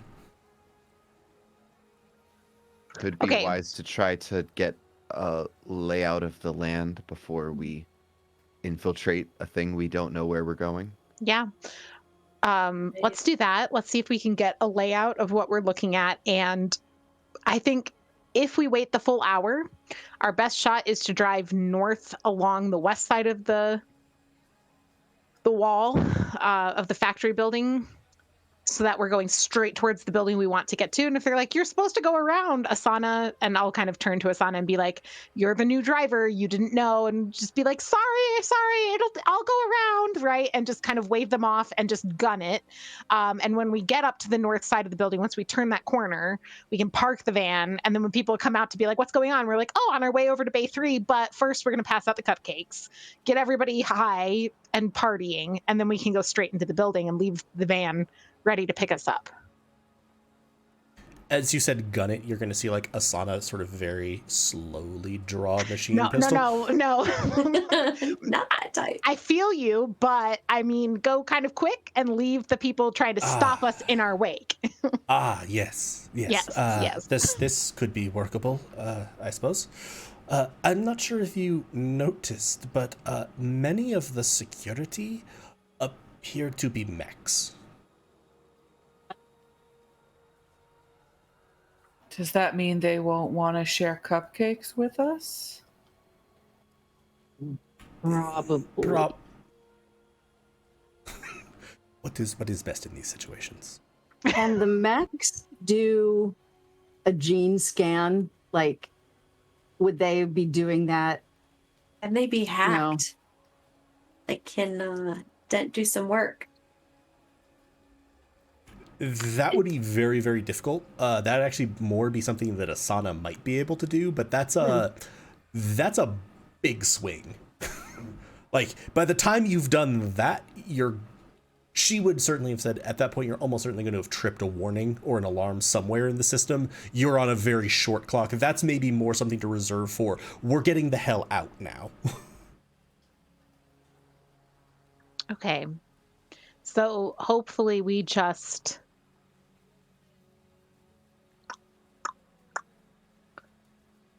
Yeah, let's get some schematics and find out where doors are, because we might be able to do something kind of clever with like just pulling the van around and hiding somewhere once we've been released for Bay 3. I also think the break room is probably not going to have mechs in it, or at least it won't be entirely mechs. Yeah. A good place to hand out some cupcakes. Let's do it. So do you want to get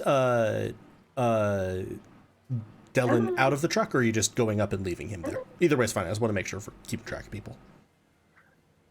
Probably leave him. I feel kind of bad, but like I don't want to bring him and then have to answer like, what's wrong with your friend there? Why does he look like he's dying? Okay. Yeah. So Dylan, you cool just kind of sleeping in the truck for a little bit?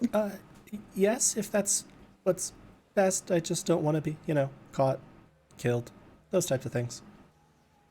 Be okay while you're in the truck. Okay. Mm. All right, Is let's he- go. Is he extractable so that, like, as we're driving around to the correct bay, that he could jump out with? There is a hatch that Done. could get him into the cab, essentially. Okay. Or he could go out one of the side loading doors. Getting out the sort of main back loading of this truck would take moving a bunch of pallets of heavy metals. Right. But it's conceivable that he could get out of the truck as we passed by the Cab. building. Did he? Is this Yes. Rachel? Is this one Rachel? No, this is Haster. Oh, okay. Yeah, My they bad. were all Haster, Sorry, Goose, Haster. and Rachel were meowing at my office door, and I had to get up and let them in. Aw. It's very important. So yeah, you head upstairs. You follow sort of the signage for break room. Upstairs, it's essentially in Can I have modern my terms, it's AirPods an back? Thank you. employee cafeteria. Tile floor, tables. They're sort of essentially vending machines, but kind of like automat almost vending machines. And you see several tables of employees sort of chatting. You do see some that look like humanoid security more. And then some that look like sort of engineers, so sort of some who are dressed more in like the equivalent of white collar outfits, some who are dressed in fabrication, some who are security. Yeah, there's probably about, 15 people. Do we really where are want we to start setting up? chaos this early? Where are we setting up cupcake shop? Nero wants to look around for the best place to hand Yeah. out cupcakes. What's the Perception best check. way to reach all the people? Dent is following, and if Dent didn't have a -1 in that, he would be assisting. You could still assist and give me advantage. How many floors up are we? You're now on the ground floor. Parking is So- below. I'm gonna do my darndest to give advantage to that. You indeed can. Yeah, you can help. Okay, so please I roll That's an another. eight. Yeah. Nothing ever alone. Oh my God! Oh no. Well, We that's did not. I rolled a 2 and a 1. And I don't know what you I rolled have because roll inspiration. 20 isn't saying anything. It's an 8 and a 7, one of which is a fumble. I'll roll my inspiration. Okay. And I have then guidance you're gonna too, right? add guidance Yes. to this. Absolutely. Oh my gosh. I just like how Elise is like, this is what undoes the Oh my plan. god! Right? Nero can't find the right Okay, spot for a party. 27. 27. Hold on, but so much because it was with advantage, does she roll? You just roll. Inspiration and just one lets you more die. re-roll Yeah. one die. Okay. There's technically a rules as written, but not as intended one that it turns disadvantage into super advantage, but that was not the intended design. Because the way inspiration works is you then pick which die you want. It doesn't say you pick the low one. You could have gotten a nat 20 on the disadvantage that you wouldn't have kept, and that's the die you pick.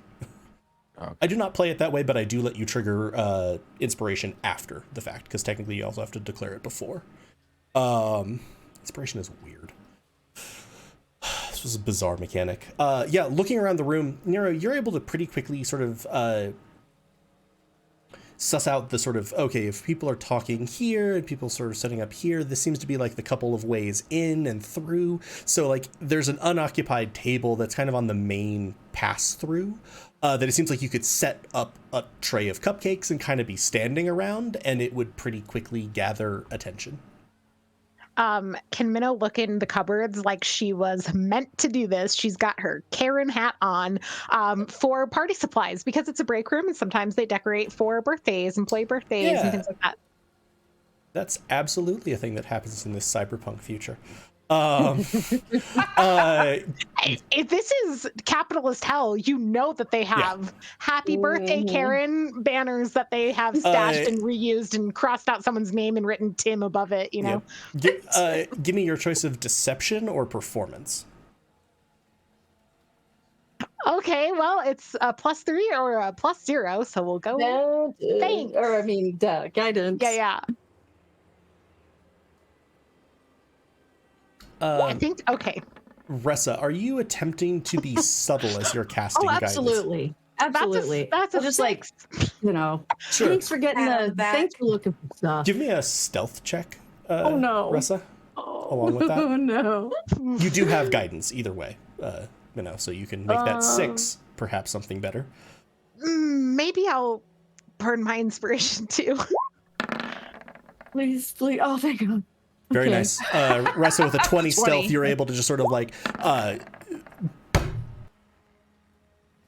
Oh my god! The deception you had became the same a 5. problem that I did. You went from a 3 to a 2, so a 6 to a 4. Wait. How did you go down? what? She rolled a 3 the first time, and then she rolled a 2, getting to a 5. Oh, it's okay. Sorry, the 3 on deception is your modifier, Yeah. not the number. So, you now have It's a a 9. 9 total. It's a 9 total.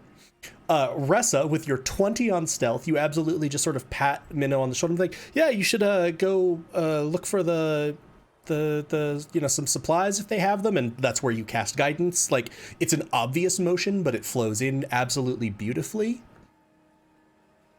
Minnow, you're just thinking about all of the things that are going on here. You're thinking about the fact that you might be standing in the town square of Amberheart in some different time, and you essentially Cry at the sink. no, but you're just like, yes, sure thing, will do, in just an entirely unnatural tone of voice. You're like, clank, clank, bang, looking through. So at this point, the employees are certainly looking at you, Minnow, and are kind of like,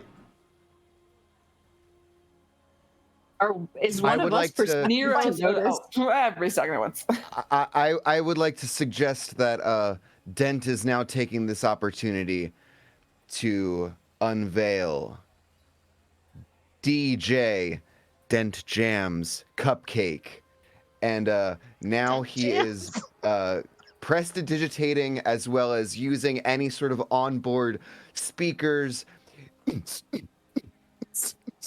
And now there's a nice little light show. There's a nice little house beat that's happening, and on his visor it says DJ Cupcake. And give me a And I'm performance gonna check. I'm gonna be calling out but about cupcakes. can I please have an advantage, because this is like what Dent was made to do. I'll give you advantage because you are utilizing prestidigitation in a lot of other scene setting. And if I can reach him, I would certainly guidance. I think you're pretty occupied with watching the okay. terror that is Minnow stomp over to cupboards and in a loud voice Start proclaim, knocking things absolutely, over." I Okay. will acquire those. She did it terribly, but did she find the things she was looking for? Oh yeah, Oh, great, 100%. You're pretty sure you see like just like crusted on like, you know, sauce and stuff from like previous parties where they've just Delicious. replaced the paper plates in the cupboards.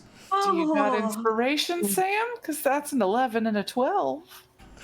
I think I gave. Are we going to someone use my all our inspiration on this get fucking on the cupcake bus, thing? though. You probably shouldn't. I'm pretty sure I already used my inspiration. Like, Well, use the guidance. Oh no, you don't have guidance. I don't have guidance. Shoot. Somebody help me. You- I have an It's not a inspiration that you good could party. use. It's just a party. With a 12, you are certainly doing sort of all of the things that you said, but like it's just none of them are quite where you'd want them to be upon reflection. Like the volume of the music isn't quite right. The light show is just a little like off-centered. But it is getting people to not so much look, and you're gonna a couple of the employees are gonna sort of walk up to Nero, probably, who is not currently a jukebox or pilfering their cupboards or looking terrified. Although it's actually probably walking up to Ketch and Nero, who are probably both by the table. And a couple of employees like, oh, are you, what is all of this? I made these cupcakes special for you because we're celebrating. And we thought we would celebrate with you. They're gonna sort of like nod, scan down to the t-shirt. You're with Dunwing. We okay. Yes. Why are David. you why did you make Where's- us cupcakes? It's a new initiative that the company is taking to show our, and I'll look over at Nero, our customers, how much we appreciate them and that our growth as a company wouldn't be possible without you. Give me a deception check. Can I help? Well, no, I fucking can't. No, you can't. And I'm too Oh, but far wouldn't away. Nero- Can I help with my Present- persuasion? Can I do Yeah. a persuasion check? Or? With Nero's presence, like just earnestly being, aid the deception. Right, I'm not helping the I- deception. Oh my Oh my god! What is happening? No way! You've That's only a gotten to 7. double digits twice. Are you? Wow. I mean, like, I feel like it should Nero? have been a persuasion, not a deception. Am I a You persuasion? did not believe it. Nero, you can make a persuasion roll, and we're going to take the advantage between the two rolls. So Oh, Ketch is Jesus. putting in a 7 with deception. You're putting in something with persuasion. I do have an inspiration if we absolutely freaking need it. 15. A 15? It's double digits.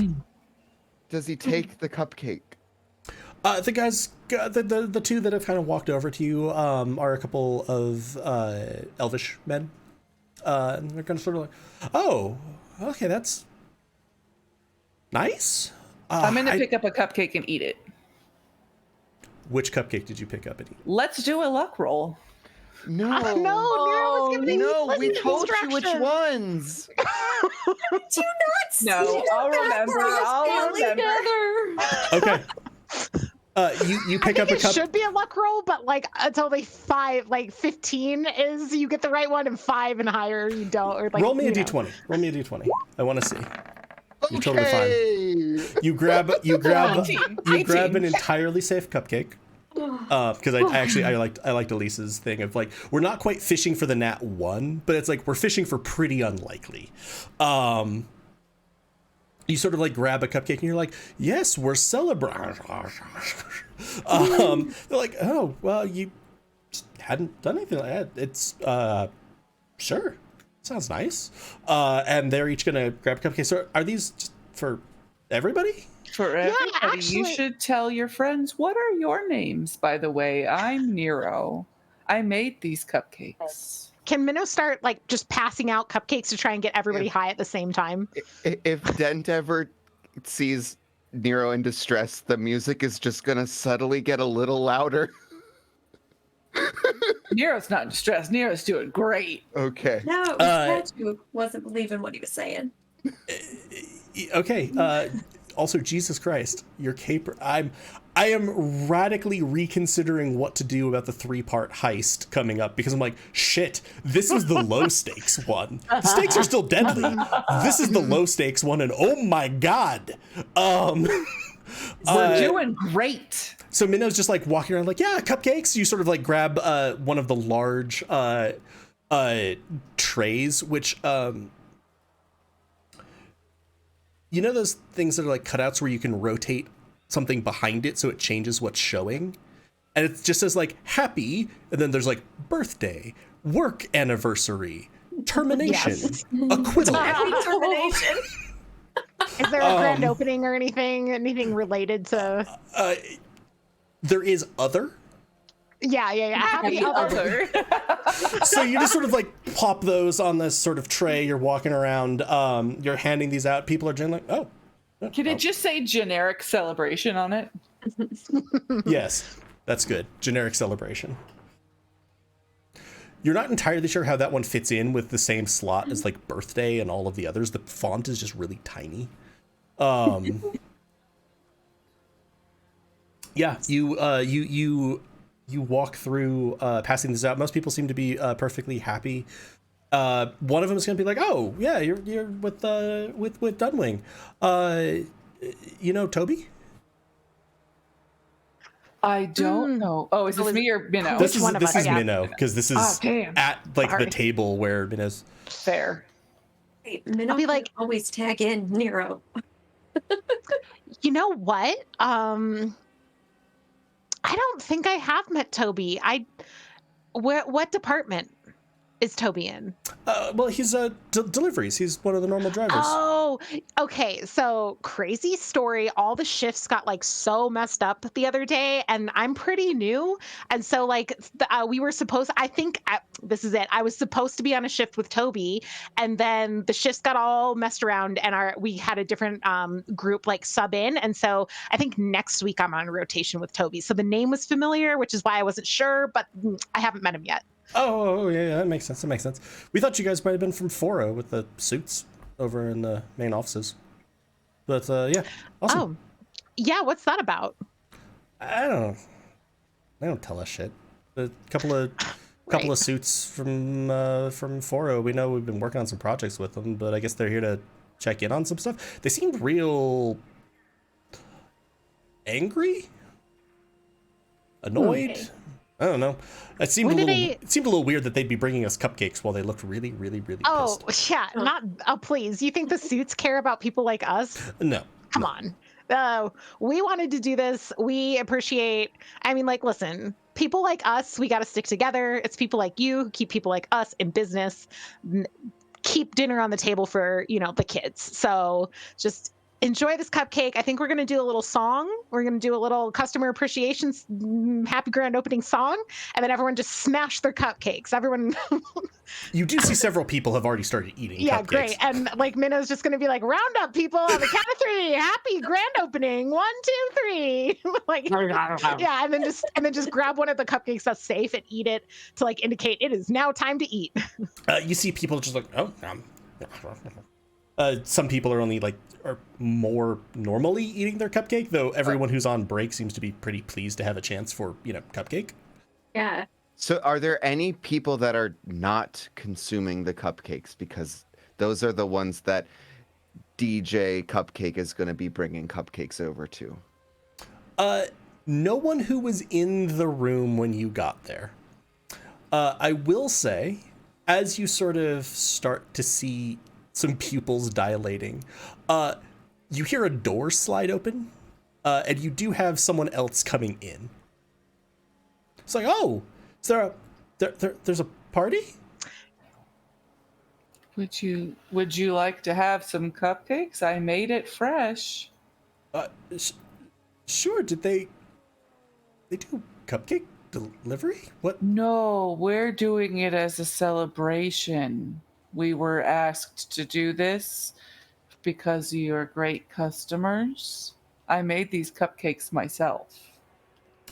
Oh, yeah, that sounds great. I'm just gonna sort of like take a bite, turn to the rest of the break room where several people have now just sprawled on the floor. A bunch of other people are just sort of like swaying, looking at the Now lights. dance music is really, really clicking for people. It's like, whoa. Oh. It's really good, isn't it? That's nice cupcake. And he's just gonna sort of like wobble his way over to a table and just like start petting one of his coworkers. Wow, consensual touching only. We don't need to add the HR complaints. The coworker's like, this is fine. Just keep going. It actually, honestly, feels great. I just haven't had human contact. So, I will say, it appears that everybody in the break room is now very stoned. Nero, you're a little bit confused because this is not the reaction you would expect to cupcakes. Did I do something wrong? Is everybody sick? No, they are enjoying the cupcakes so much. You see one person is just sort of like rubbing the remainder of the cupcake on their face. It's they can taste the love that you put into these cupcakes. And Do I not enjoy food correctly? Actually, last night when you tried the cupcakes for the first time, this is how you reacted. yeah, I mean, like, I don't remember. I that showed at Nero all. some pictures. There's a slight video of just Nero like reaching out, taking your like data pad and just going directly into the camera on the data pad. it's a picture of Nero hugging and petting Dent. So maybe it's just a first time effect. yeah, Let's get to the Oh, that maybe computer. they're just. Yeah. that So good. Dent's gonna go look around for a computer. Does he see anything? There are a couple of sort of like, it seems like basic system sort of monitors. Like it's sort of like if you go into like large doctor's offices or things, they have like the touchscreen displays on the wall. Someone is gone. So Dent's gonna walk over to one, and you're gonna hear DJ Cupcake in the house, and then he's gonna go and try to interface with this computer and see if we can get a layout of the land. Yeah, pretty easily, because this is an employee thing. There is just sort of something labeled like map, etc. And so you can see actually highlighted on it now that you see there's East loading bay 3, and it is kind of in the center east side of that main building. And you can see there are labeled several doors. There is one if you went directly sort of north from where you are, in the middle of the oh cool, thanks Roll20. You just really saved up that dice roll, huh? There's a door sort of in the middle of the northwestern building that would get in.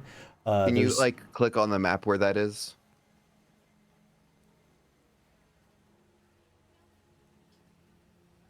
Ah, okay. There you go. Sorry, I was drawing, and so I just put several red dots inside it. So there's a couple of doors there. There's another one up there. And loading bay 3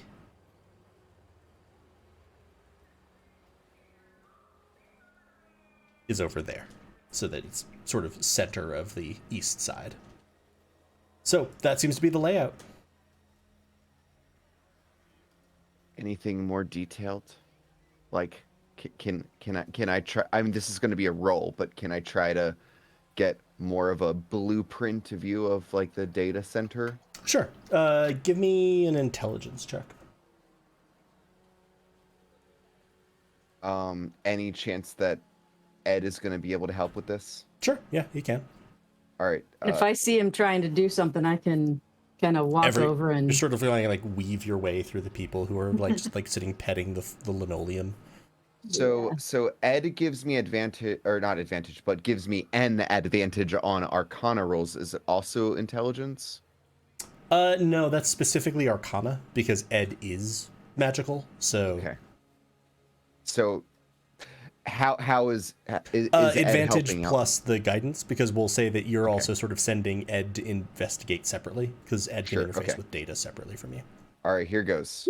Oh shit, that was a saving throw. My apologies. It doesn't look like you have proficiency, so We can just save that 15. yeah, it's fine. It's a 17 plus guidance. Yeah, just save the good roll. Okay, all right. I'm not going to punish you. I'm not going to make you all roll dice again for minor housekeeping. 21. Yeah, you actually are able to get through. You have to kind of go through a slight employee system, and actually this is a little bit easier because it's a break room computer, and you can actually get into. Ed has the suggestion of looking for delivery manifests, and also just sort of other like guidance things. And there does appear to be a terminal that's located essentially. If you went in from that southern door, you'd go more or less straight north, and then it'd be on your left. And that's that. There, all of the doors there are locked. They're bio-locked, inside and outside the building. So that seems like that will require a gene mask or hacking. But outside of that, that seems to be sort of the only main security. And that's what the bio thing is for. So the gene mask should take care of that 100%. Okay.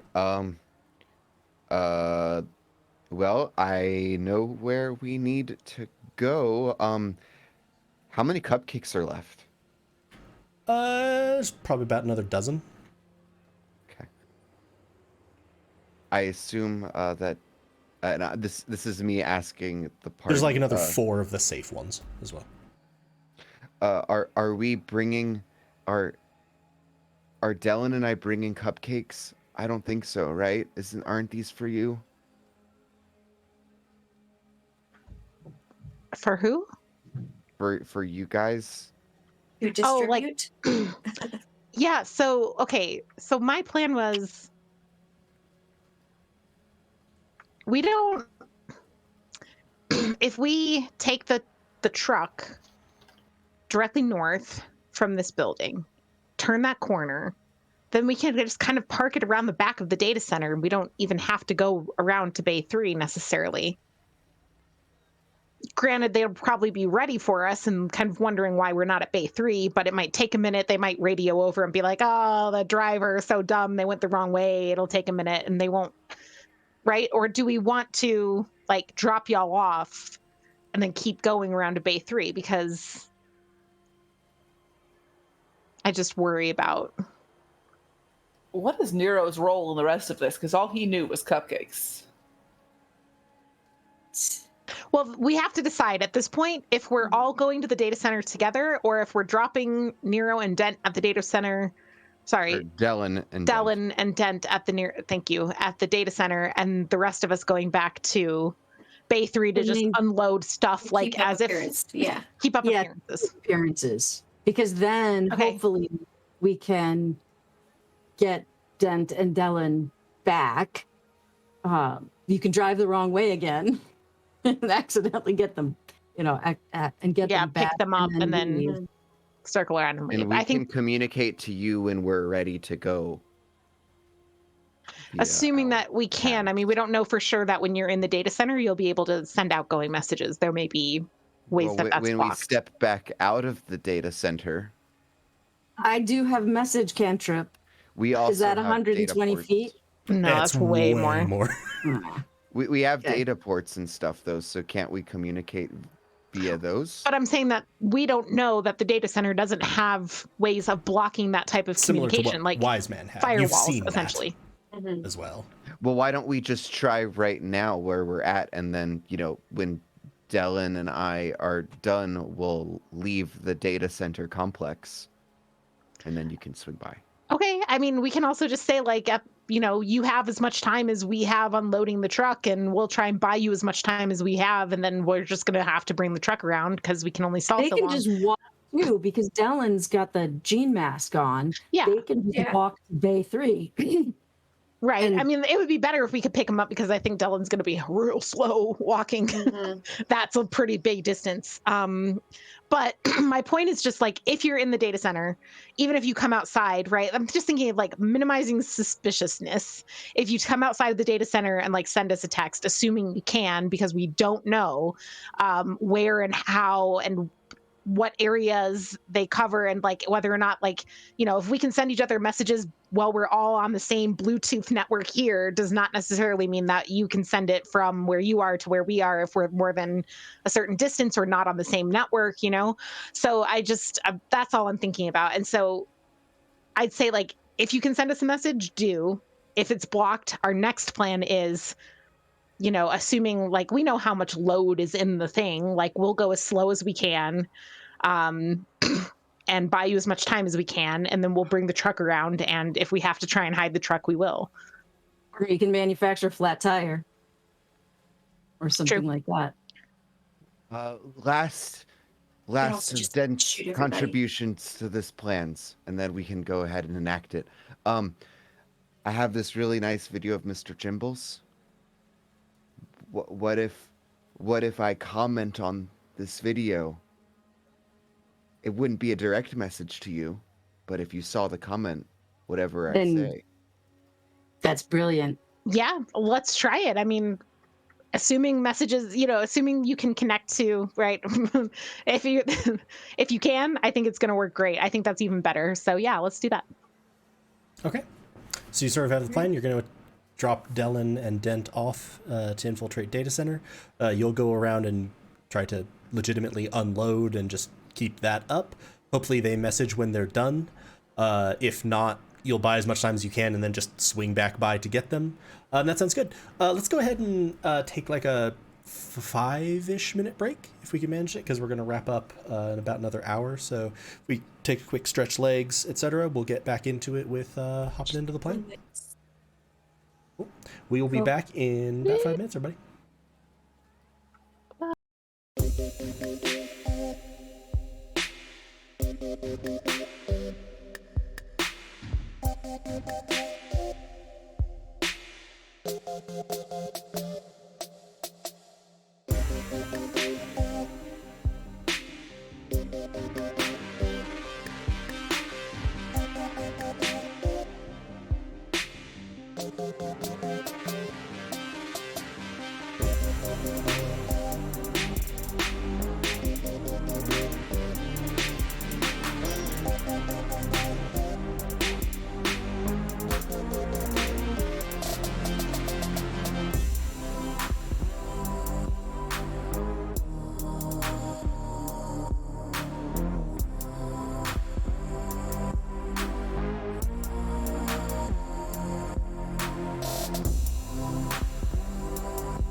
Hello everyone, we are back.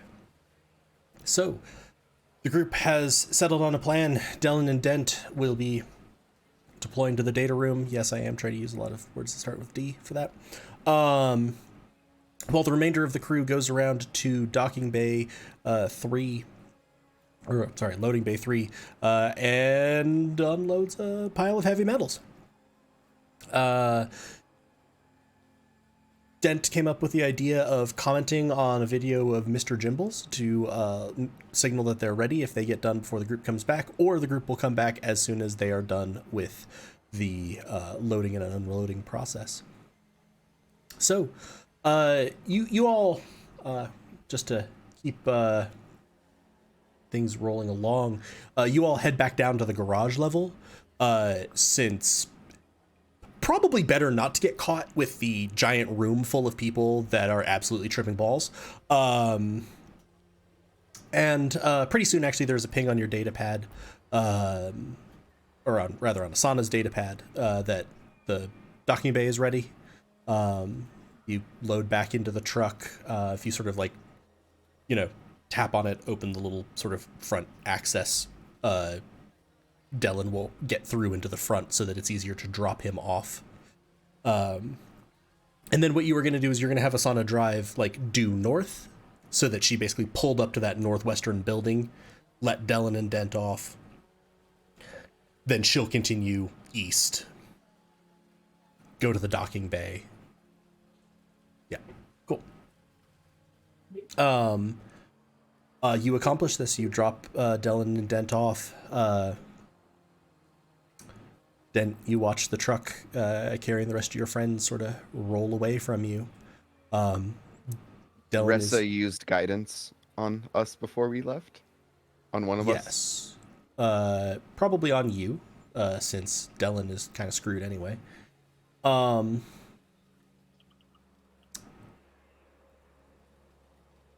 You sort of get to the door. Dylan is doing his best to sort of pull himself together, look normal.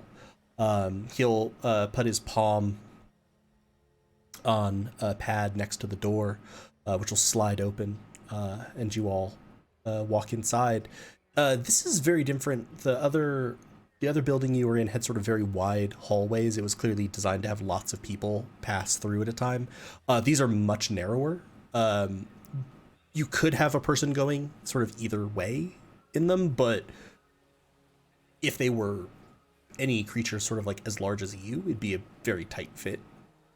So you file in, you kind of remember where you were going. You get to the door. Again, there's another one of these sort of gene markers. You don't hear anyone so far. And Dylan will sort of put his hand on it and step inside.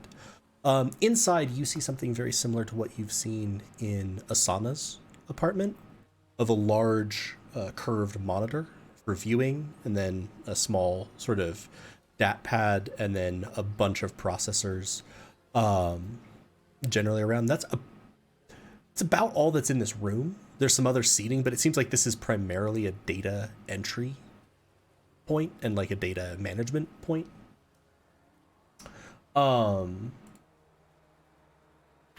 Within that, you sort of step to the terminal, and do you want to connect the hack pad that you had? Plug that in. The way that Wise Man explained this to you, and Asana sort of re-went over this, you can sort of just search for things in sort of plain language, and it will handle decryption, a bunch of the protocols, etc. It's hacking made easy. You may not get as much information as, say, someone like Asana might, who would know if to look for things that have been covered up, etc. But it made it much more feasible, for example, for you to be doing this without Asana. You can think about what you would want to start searching for, but first let's pivot to the loading bay team. You pull in, and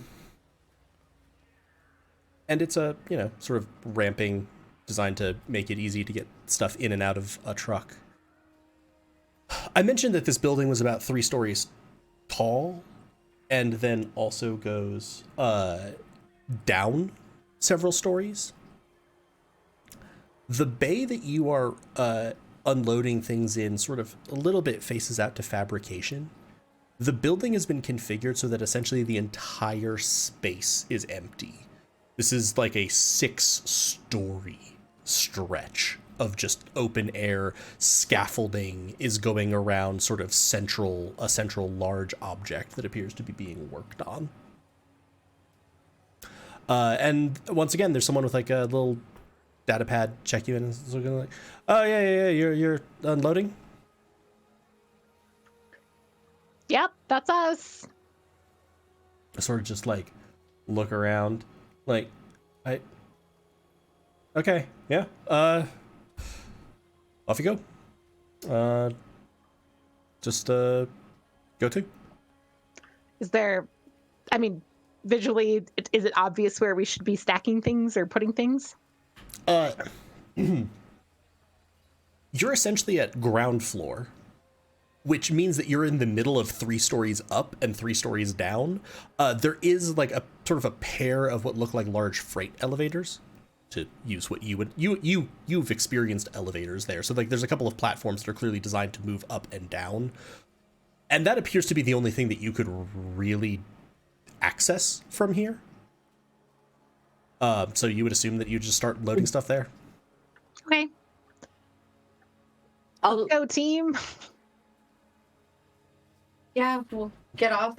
We have like obviously things to pull Yeah, the you have pallet metal loaders. stuff out. Yeah, I so- can lift things as though I were size large, so I look really impressive lifting up like the really, really big, heavy things just by Yeah, myself. as cool as that would be, Nero, I kind of feel like we should probably not. It's a fearbulk trait. Size large, but still your 8 strength.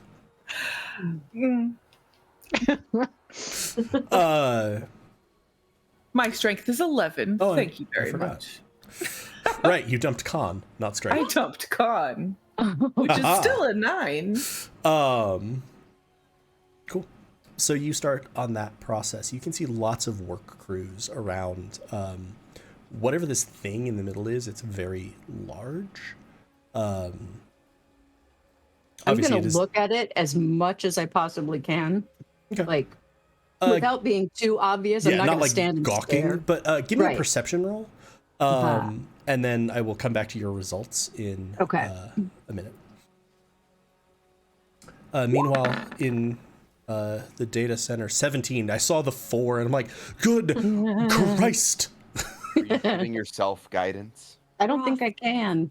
Can I? Rough night can. with rolls. Okay. You can guide Yes, yourself, I'll- yeah. For some reason, I was thinking I couldn't. 17's pretty Uh. darn good too. You're massaging your eyeballs. Yeah. So So 20. Cool. So we'll come back to what you see with that in a little bit.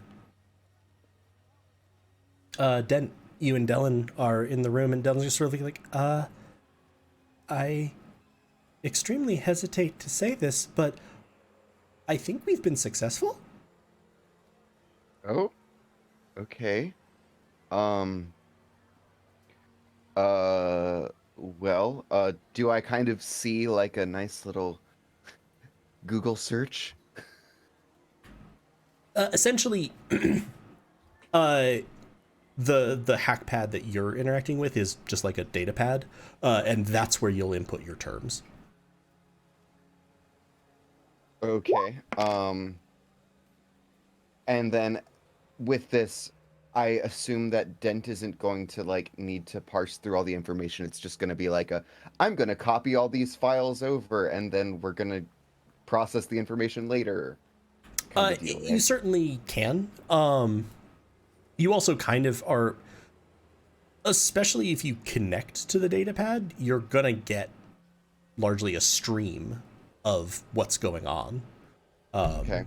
And sort of Dylan will probably do the same, while also sort of propping himself up to look at the door to try to keep an eye on things. Sure. Okay. So I think first thing is going to be looking up like current operations that Drakkon is doing regarding anything close to what it is that we're looking into with the time and so on and so Okay. forth.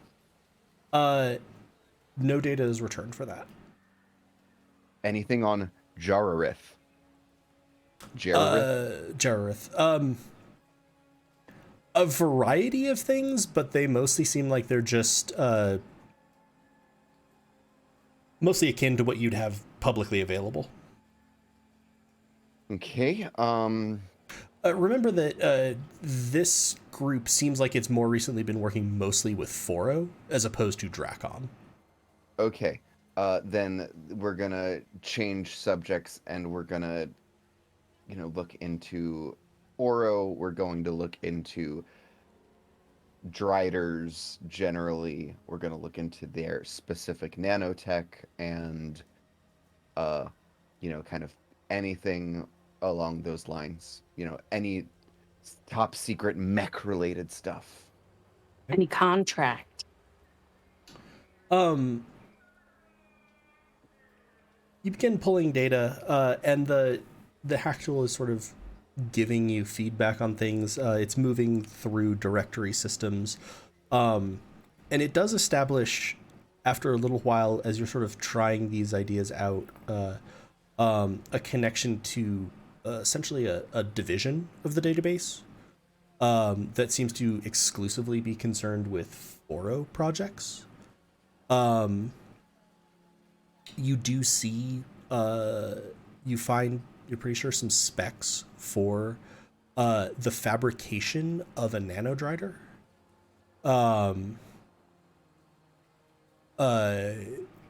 That was put through relatively recently.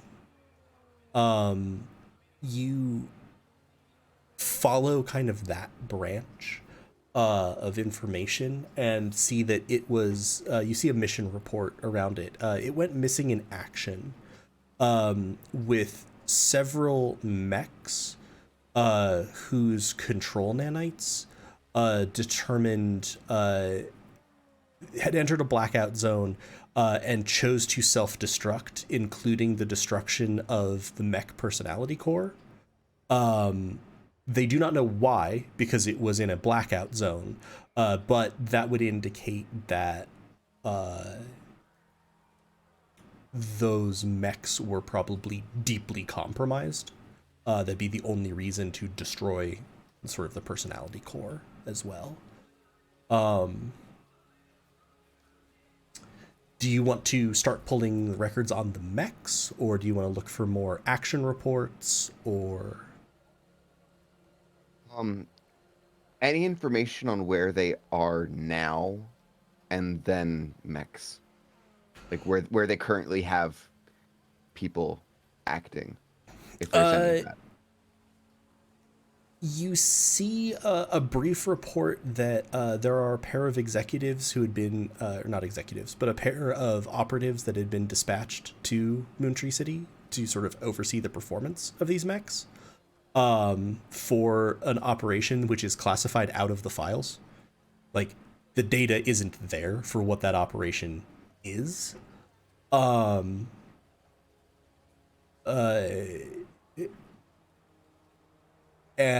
then you see a fabrication order for a couple of 3 specifically mechs of an MA series, which you remember there were 3 mechs in that sort of strike team that you took out, and this seems to line up.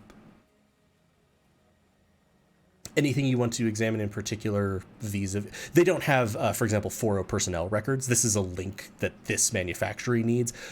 They do not suggest that there are more Forrho mechs like this in the area, at least that they manufactured. Okay.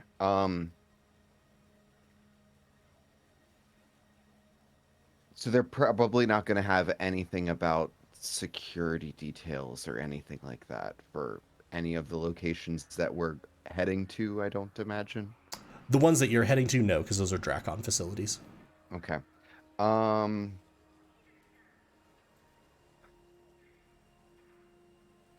I assume that as a party, we probably would have discussed these details, so does anyone else have things that they'd like to chime in with at this point? You can feel free to over the table this slightly.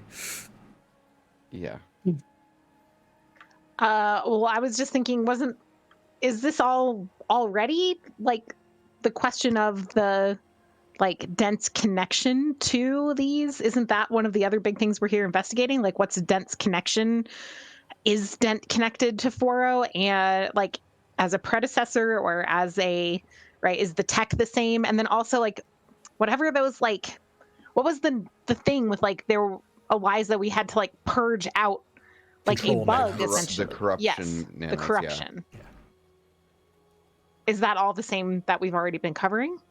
No, those records haven't particularly been accessed. This was much more around manufacturing orders and, like, locations, details. Also, is it possible to get any information about us and why they're after us, or what they know about us, or other things like that, that the nanodrider had some stuff? Yeah. If there's anything on the control nanites and on, individuals that they be, well, I mean, this particular company probably wouldn't have that info, I don't think. What Forrho is, right? Because this is a company that works with Forrho, but is not Forrho themselves, right? Though you do seem to be into a partitioned database at this point. It's okay. Wiseman had essentially suggested this because it might be a backdoor to get to Forrho systems. Okay. So yeah, I'll look up, any sort of relevant search terms about, anomalous figures that have, taken out their machines or whatever. You find multiple things that are linked, again, to redacted reports around this strike team that seem to consist of a nanodrider and 3 mechs. Originally having consisted of a nanodrider, the mechs were added on. It's a little bit difficult to tell. As you begin to move search terms and you begin to look for more on, like, the mechs and the development, you start to see schematics pop up that are sort of around these that would be fabrication instructions. And as you do so,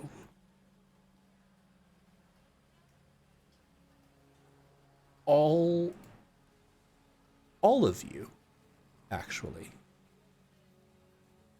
here. Like, all of us? All of you. Oh dear. Somewhere high above you, a sound of cracking, straining, and then shattering. Like in the cave? Yes. Very similar to that. Dent, as you look at it, you see records begin to flow, and you see them flickering one almost between colors. Like one set of them is green, one set of them is blue. The records that you've been looking up to for now displayed green. Everyone who's standing outside or loading, Ressa, on your 20 perception, you're looking at it, what seems to be a very large, obviously this is where the fabrication work is being done.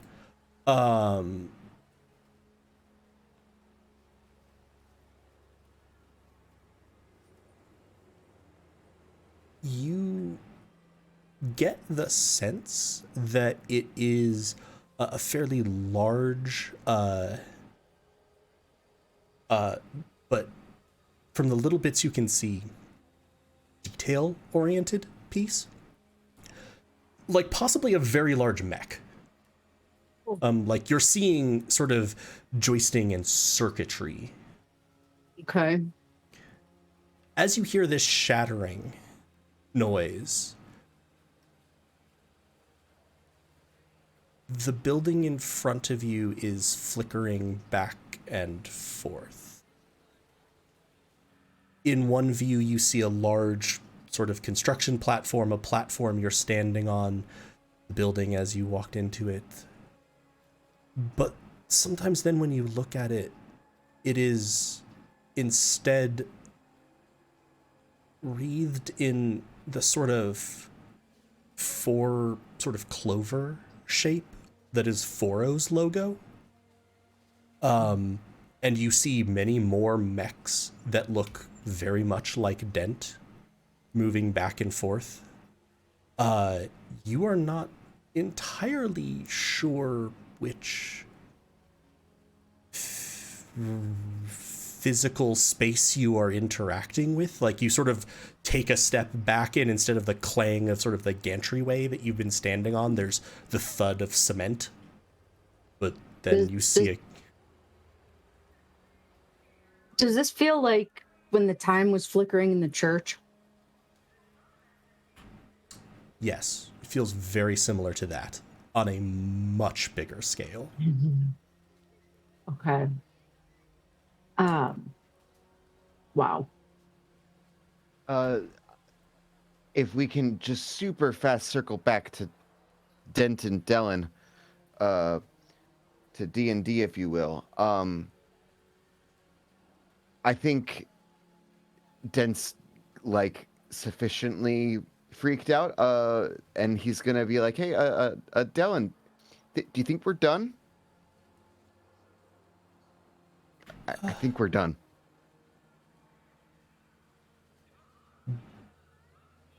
Dellen's eyes are very wide as the data is flowing through. And Sam, I need you to pick green or blue. Oh shit! Hold on. The I'm trying to find this in my notes. What was it? The blue one was the one that was safe, I think. No, shit. This is the text colors of what you're seeing. Green was sort of the color that the records that you've been reading all along, and you're starting to see them be interposed with similar records, but they have blue text. But you can kind of only look at one at a time. Every time you try to sort of focus on both of them, your head sort of feels like it's going to explode.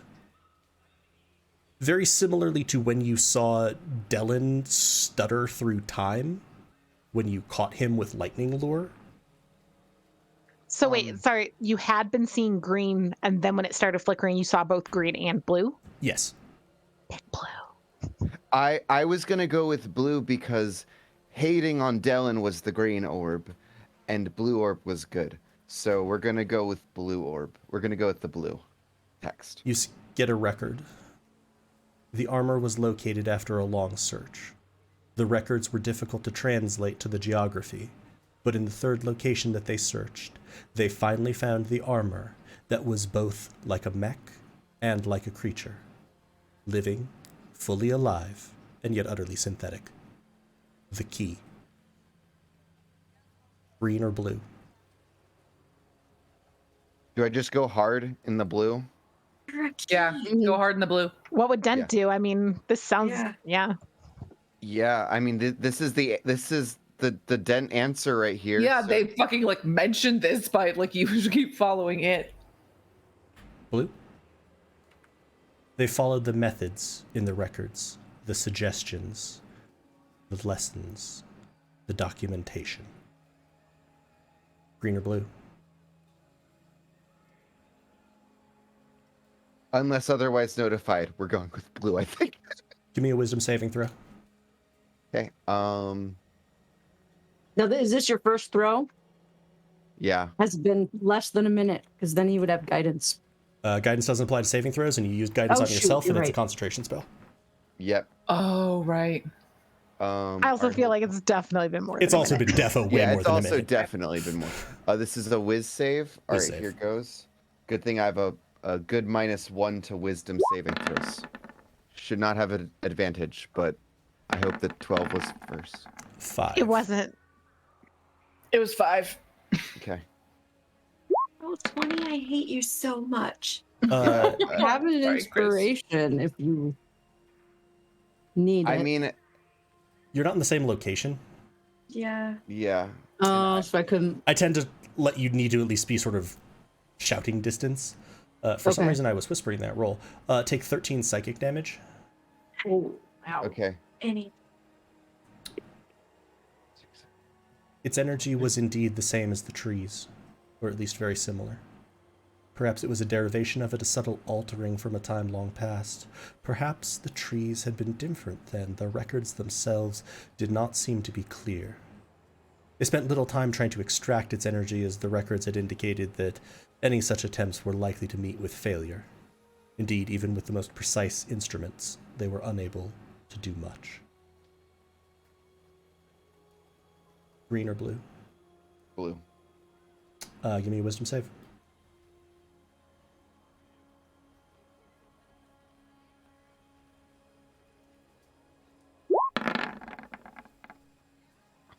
Please not the one. Please not the one. Please not the. That's a 0.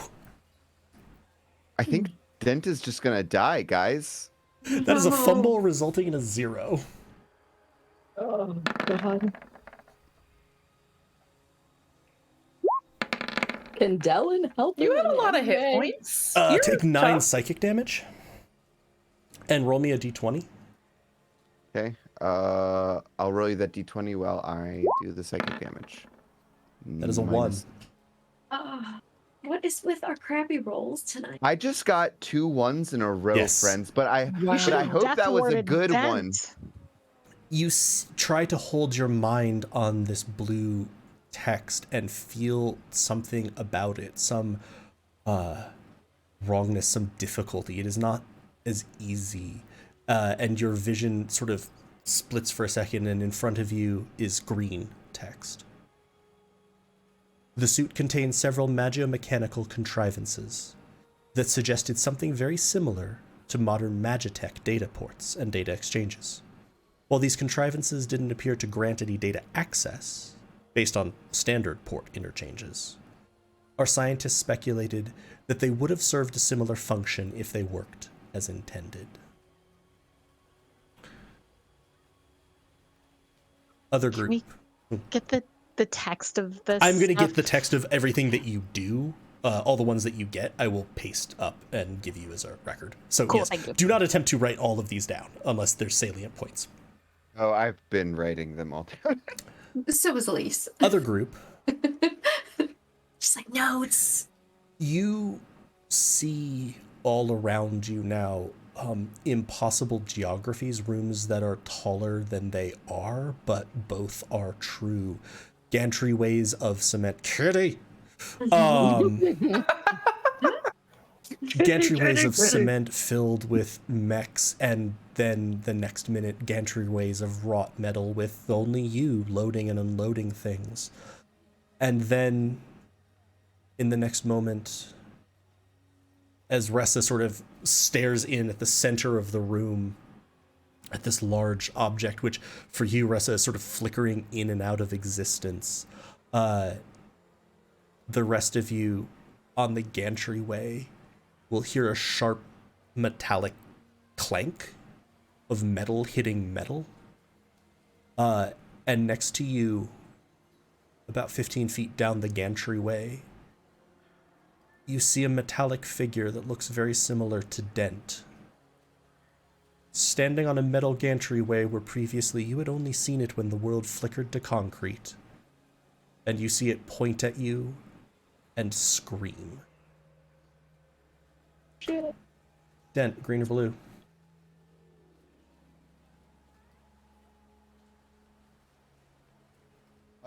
Dent has some hit points left. We're gonna go with blue.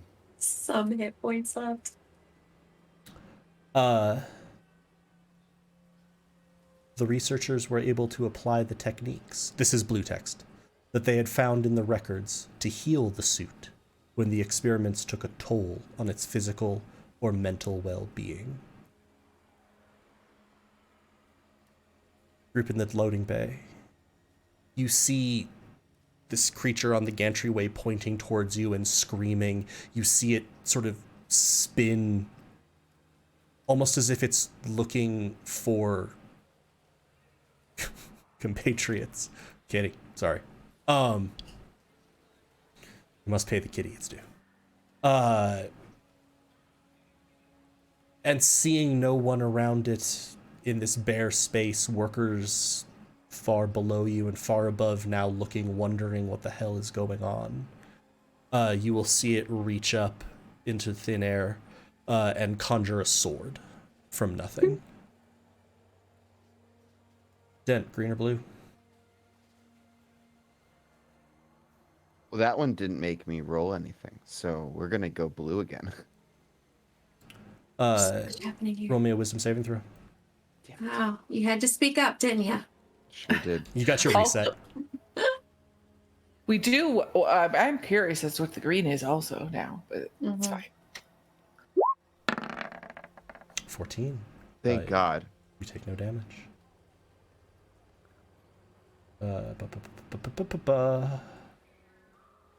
The records guided research on a powerful new tool. The descriptions of those tools had been among the first of the records that the researchers had discovered. Development had taken nearly 50 years, including both initial fabrication and the improvements suggested by the records. Those 50 years coincided closely with finding the armor entity. The domination nanites proved to be the key.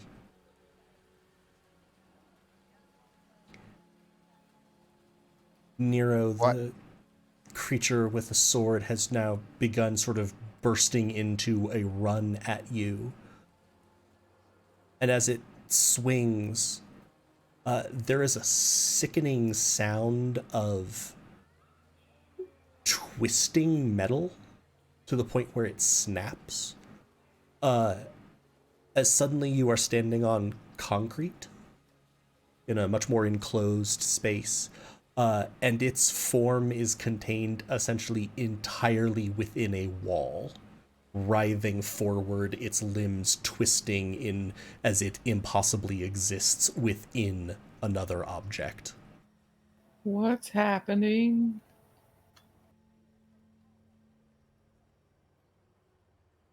Can I go forward and touch any part of it that's out? Yes, you can. I do that. It's metal. As you look at it, you look at it sort of, you're now much closer to it. You see a familiar sort of Damascene pattern, similar to the metal that forms Dent's body. Everyone, I think this is Dent. Can I like start rushing over and Yes, I was gonna say now, everyone who's in the loading bay, what would you like to do? Did you say that other people were seeing this thing too? Yes.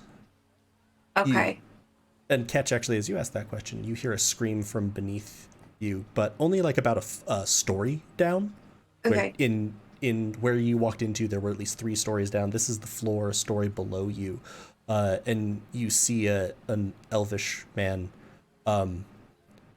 seemingly trapped in a pillar, the same as this robot. Just to be clear, what is this figure that they're witnessing right now? Is it like how Dent looks now, or like one of his other forms? More like Dent would normally in Moontree Isle. In Moontree Isle. Yes. So like the original form we know Dent as. Yes.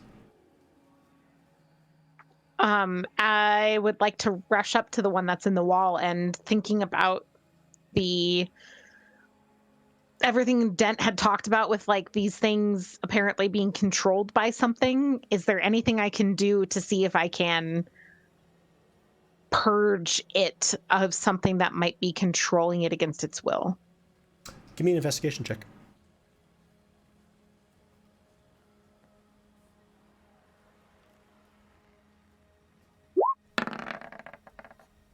God. That's a natural one God. for a We've 6. had so many nat ones. I don't tonight. understand. Wow. I will say, Ressa, if you wanted to use your inspiration for Minnow, this Yes, is possible please. because you're in the same place. I'm very sorry that your camera's focus is just like, nah, you're somewhere 4 meters away from where you are. I have no idea what it's doing. Blurry. Totally. If you bring your finger up close to it and then pull it back towards you, that sometimes allows the autofocus to kind of find you again. No, it No, lost it loses like right there in the middle. It feels like it's not autofocusing. It feels like it's hard focused. Yeah, I'm gonna unplug it and plug it back in. Sure. So you Oh, it's working. But only if Yeah, only it's okay. if you lean forward. Okay, well that looks There fine. you go. Okay. We found a solution. So I Wait, think you am I have an re-rolling? inspiration. Thanks, Ressa. Welcome. Oh my god. And guidance. Please. Okay, do I get the guidance since Ressa is actively helping me, Galway? Yeah, She that could be just said Ressa's action. She saw you bursting forward. I can count that. 17. That's a total of 17. The thing is trapped so that that right arm that was swinging in with a blade and sort of its lower torso is trapped back in this pillar. Not really a pillar, it's more the corner of a wall that was definitely not there in your area. But its head and sort of upper torso and its left arm are there. As you move forward, it is sort of flailing at you with its left arm. You do see, as you sort of look at it, set in its chest, there is a small glowing red, like, particle. If before you saw these sort of things that needed purging were sort of this ashy dark gray, it's like one of those, but it is bright red. I guess I'd yell to Nero, Ketch, and Ressa, like, I think we've got to get this red thing in it out. Assuming that's kind of a turn for me. Yeah. I would say, given that you're a rogue, if you want to, you could try to do something to get that out. Yeah, I mean, I would happily use, like, if it looks like something I could use my thieves' tools to kind of pop it out, Yeah. as opposed to, okay? As opposed to shooting it in the chest. Yes. Bam, bam. Which Solid. is Yeah. a last option. Give me a Thieves' Tools roll. I could also heat the metal around it with my super amazing flames. 28. There we go. Nice. 28 feels good. Sort of look at it, and you sort of Damn. quickly see that there's a slight gap where it's sort of being mounted, just very slightly. It's in a setting, and you slide a pick underneath and just sort of wedge. It's actually not, wouldn't be a pick, it would be a shimmy.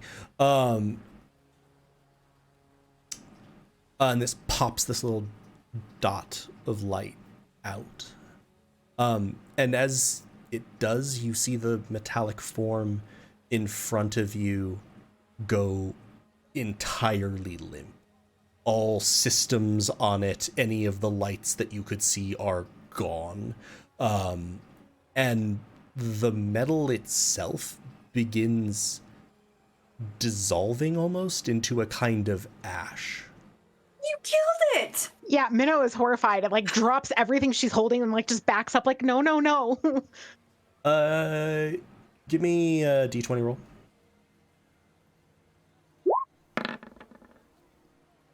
3. 3. Yeah. As you back away, just sort of dropping things, for the briefest moment, the particle sort of drifts off the end of your thieves' tool and touches your skin. And in your mind, you hear a voice. It sounds very much like Dent's if it was derived of any kindness or warmth or affection. You are here. You are our quarry. Dent, green or blue?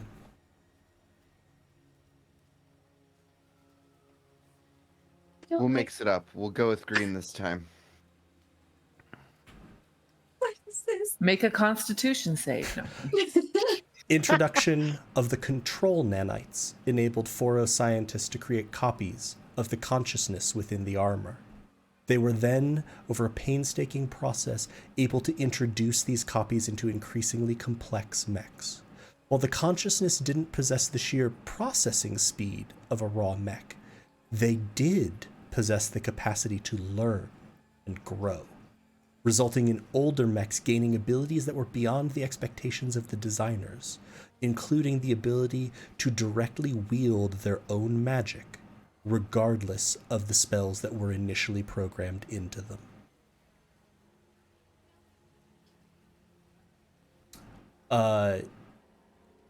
Do I get a sense of the date for that file? Of that file? Yeah. That would date about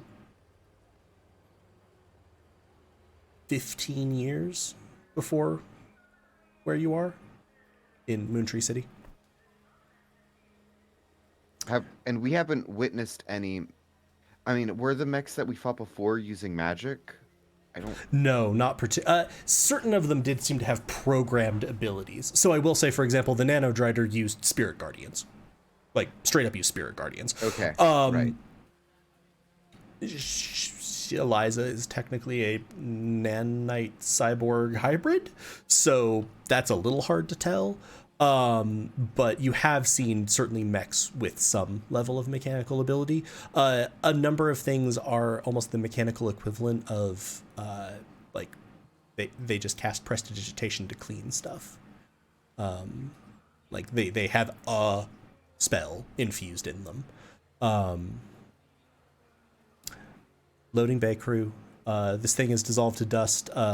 Minnow, the thing screamed in your head, and sort of you staggered backwards from that, and the little speck of burning red light drifted to what is now a metal gantry again, pile of what you now would sort of recognize as nanite ash lying in a heap where there had been a mech. The very, very twisted remains of an elven fabricator somewhere below you. Screams are emerging. People are setting into widespread panic. The ones that are on drugs especially, or? Oh, they haven't had time to be on drugs yet. We should go get Dent and Dell. Let's get out of here. Yeah, This seems bad. Should we help these people? no. We need to No. get out of here.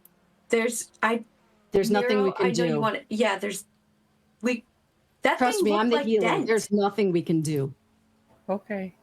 We need to get Dellen and Dent. Okay. So you all sort of pile back into the truck and try to go. Yeah. As you all sort of are piling in, Catch behind you, so to the south of where you are, you see striding across this sort of open roadway complex. You know, it's not like it's a road particularly, but inside this complex, a pair of figures. man and a woman, both wearing suits. And you see both of them look at you and sort of... Them. Gross, Galway. And then you're hopping in the truck and just telling Nasana to floor it over to Dellen floor and it. And I'm gonna flip off the people in the suits Yep, good. Good. as we go tearing out. Den. Green or blue?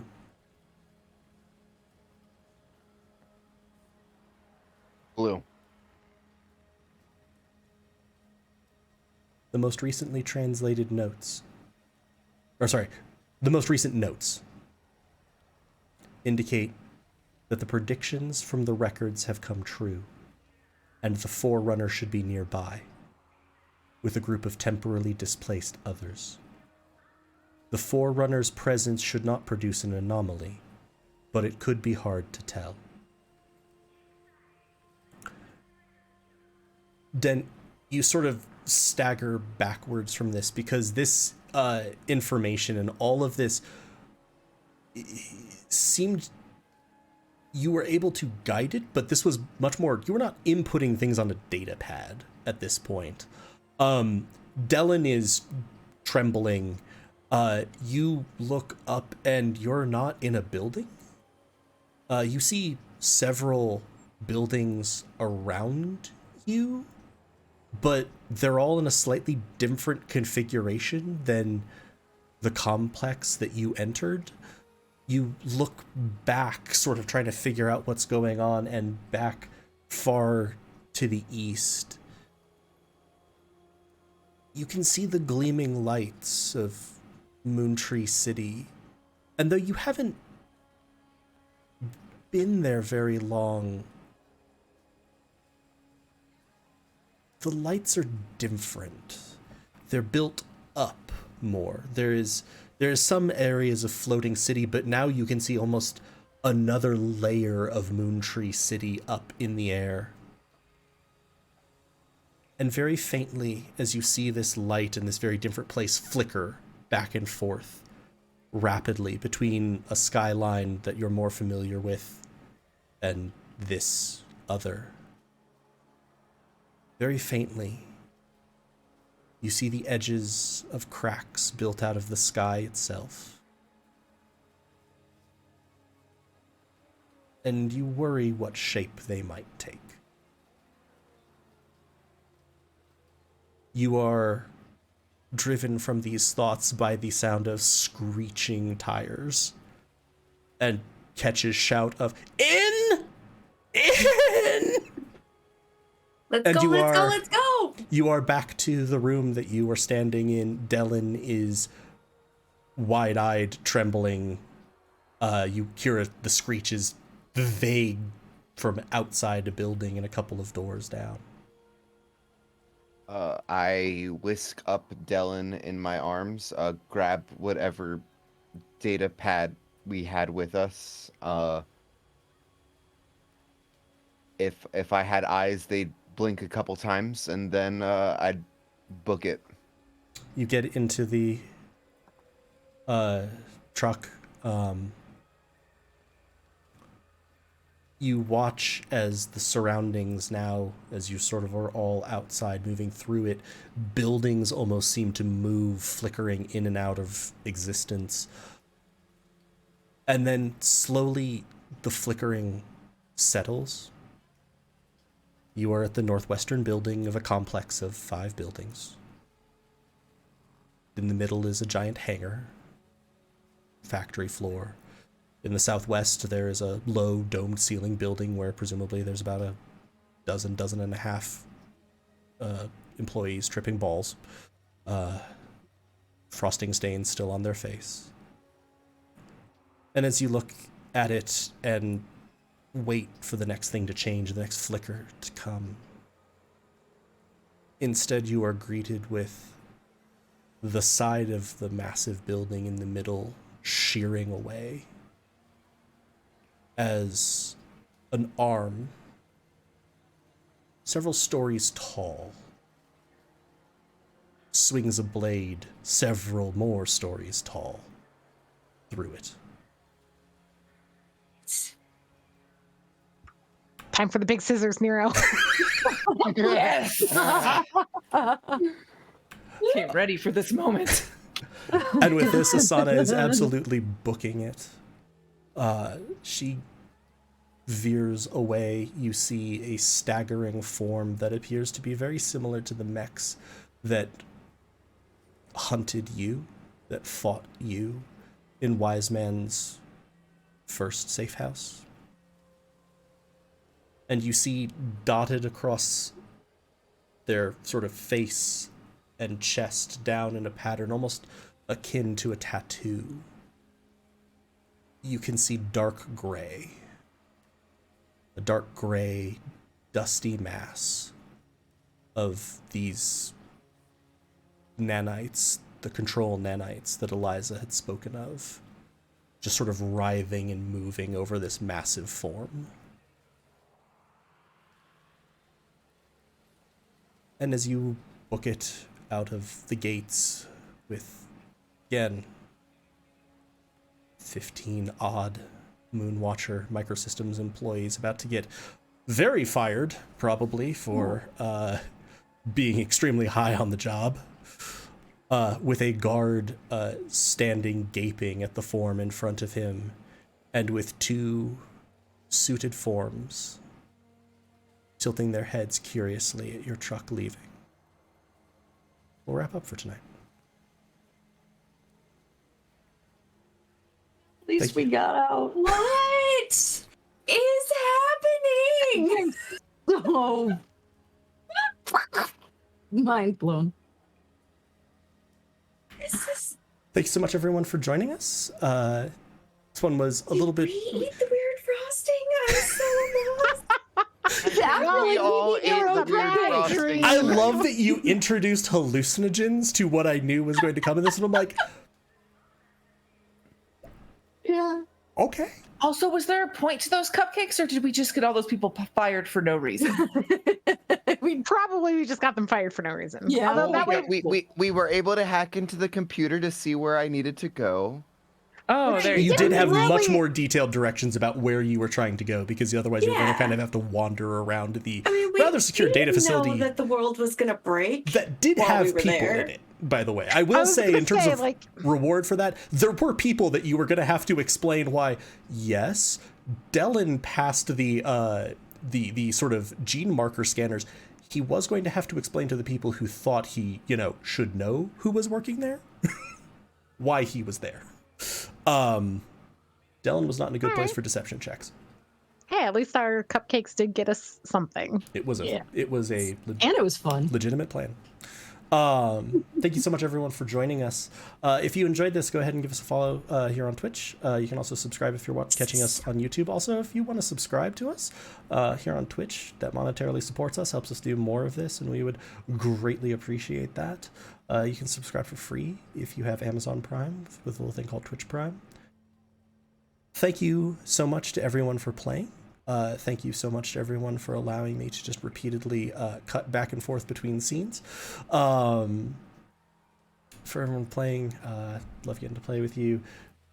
Discord, join the Discord, hang out with us, have a good time. Next week, Thursday, 8:30 p.m. Eastern, Spire, for a similarly hallucinatory experience. Most likely, we are dealing with drugs there too. And on Friday, we will be Friday 9 p.m. Eastern. We will have more Tier Moontree Isle as we are in the home stretch of this campaign. Generally, I hope you tune in, check that out. From all of us, Weird Helpful Goat, thank you so much to the players. Thank you so much for watching.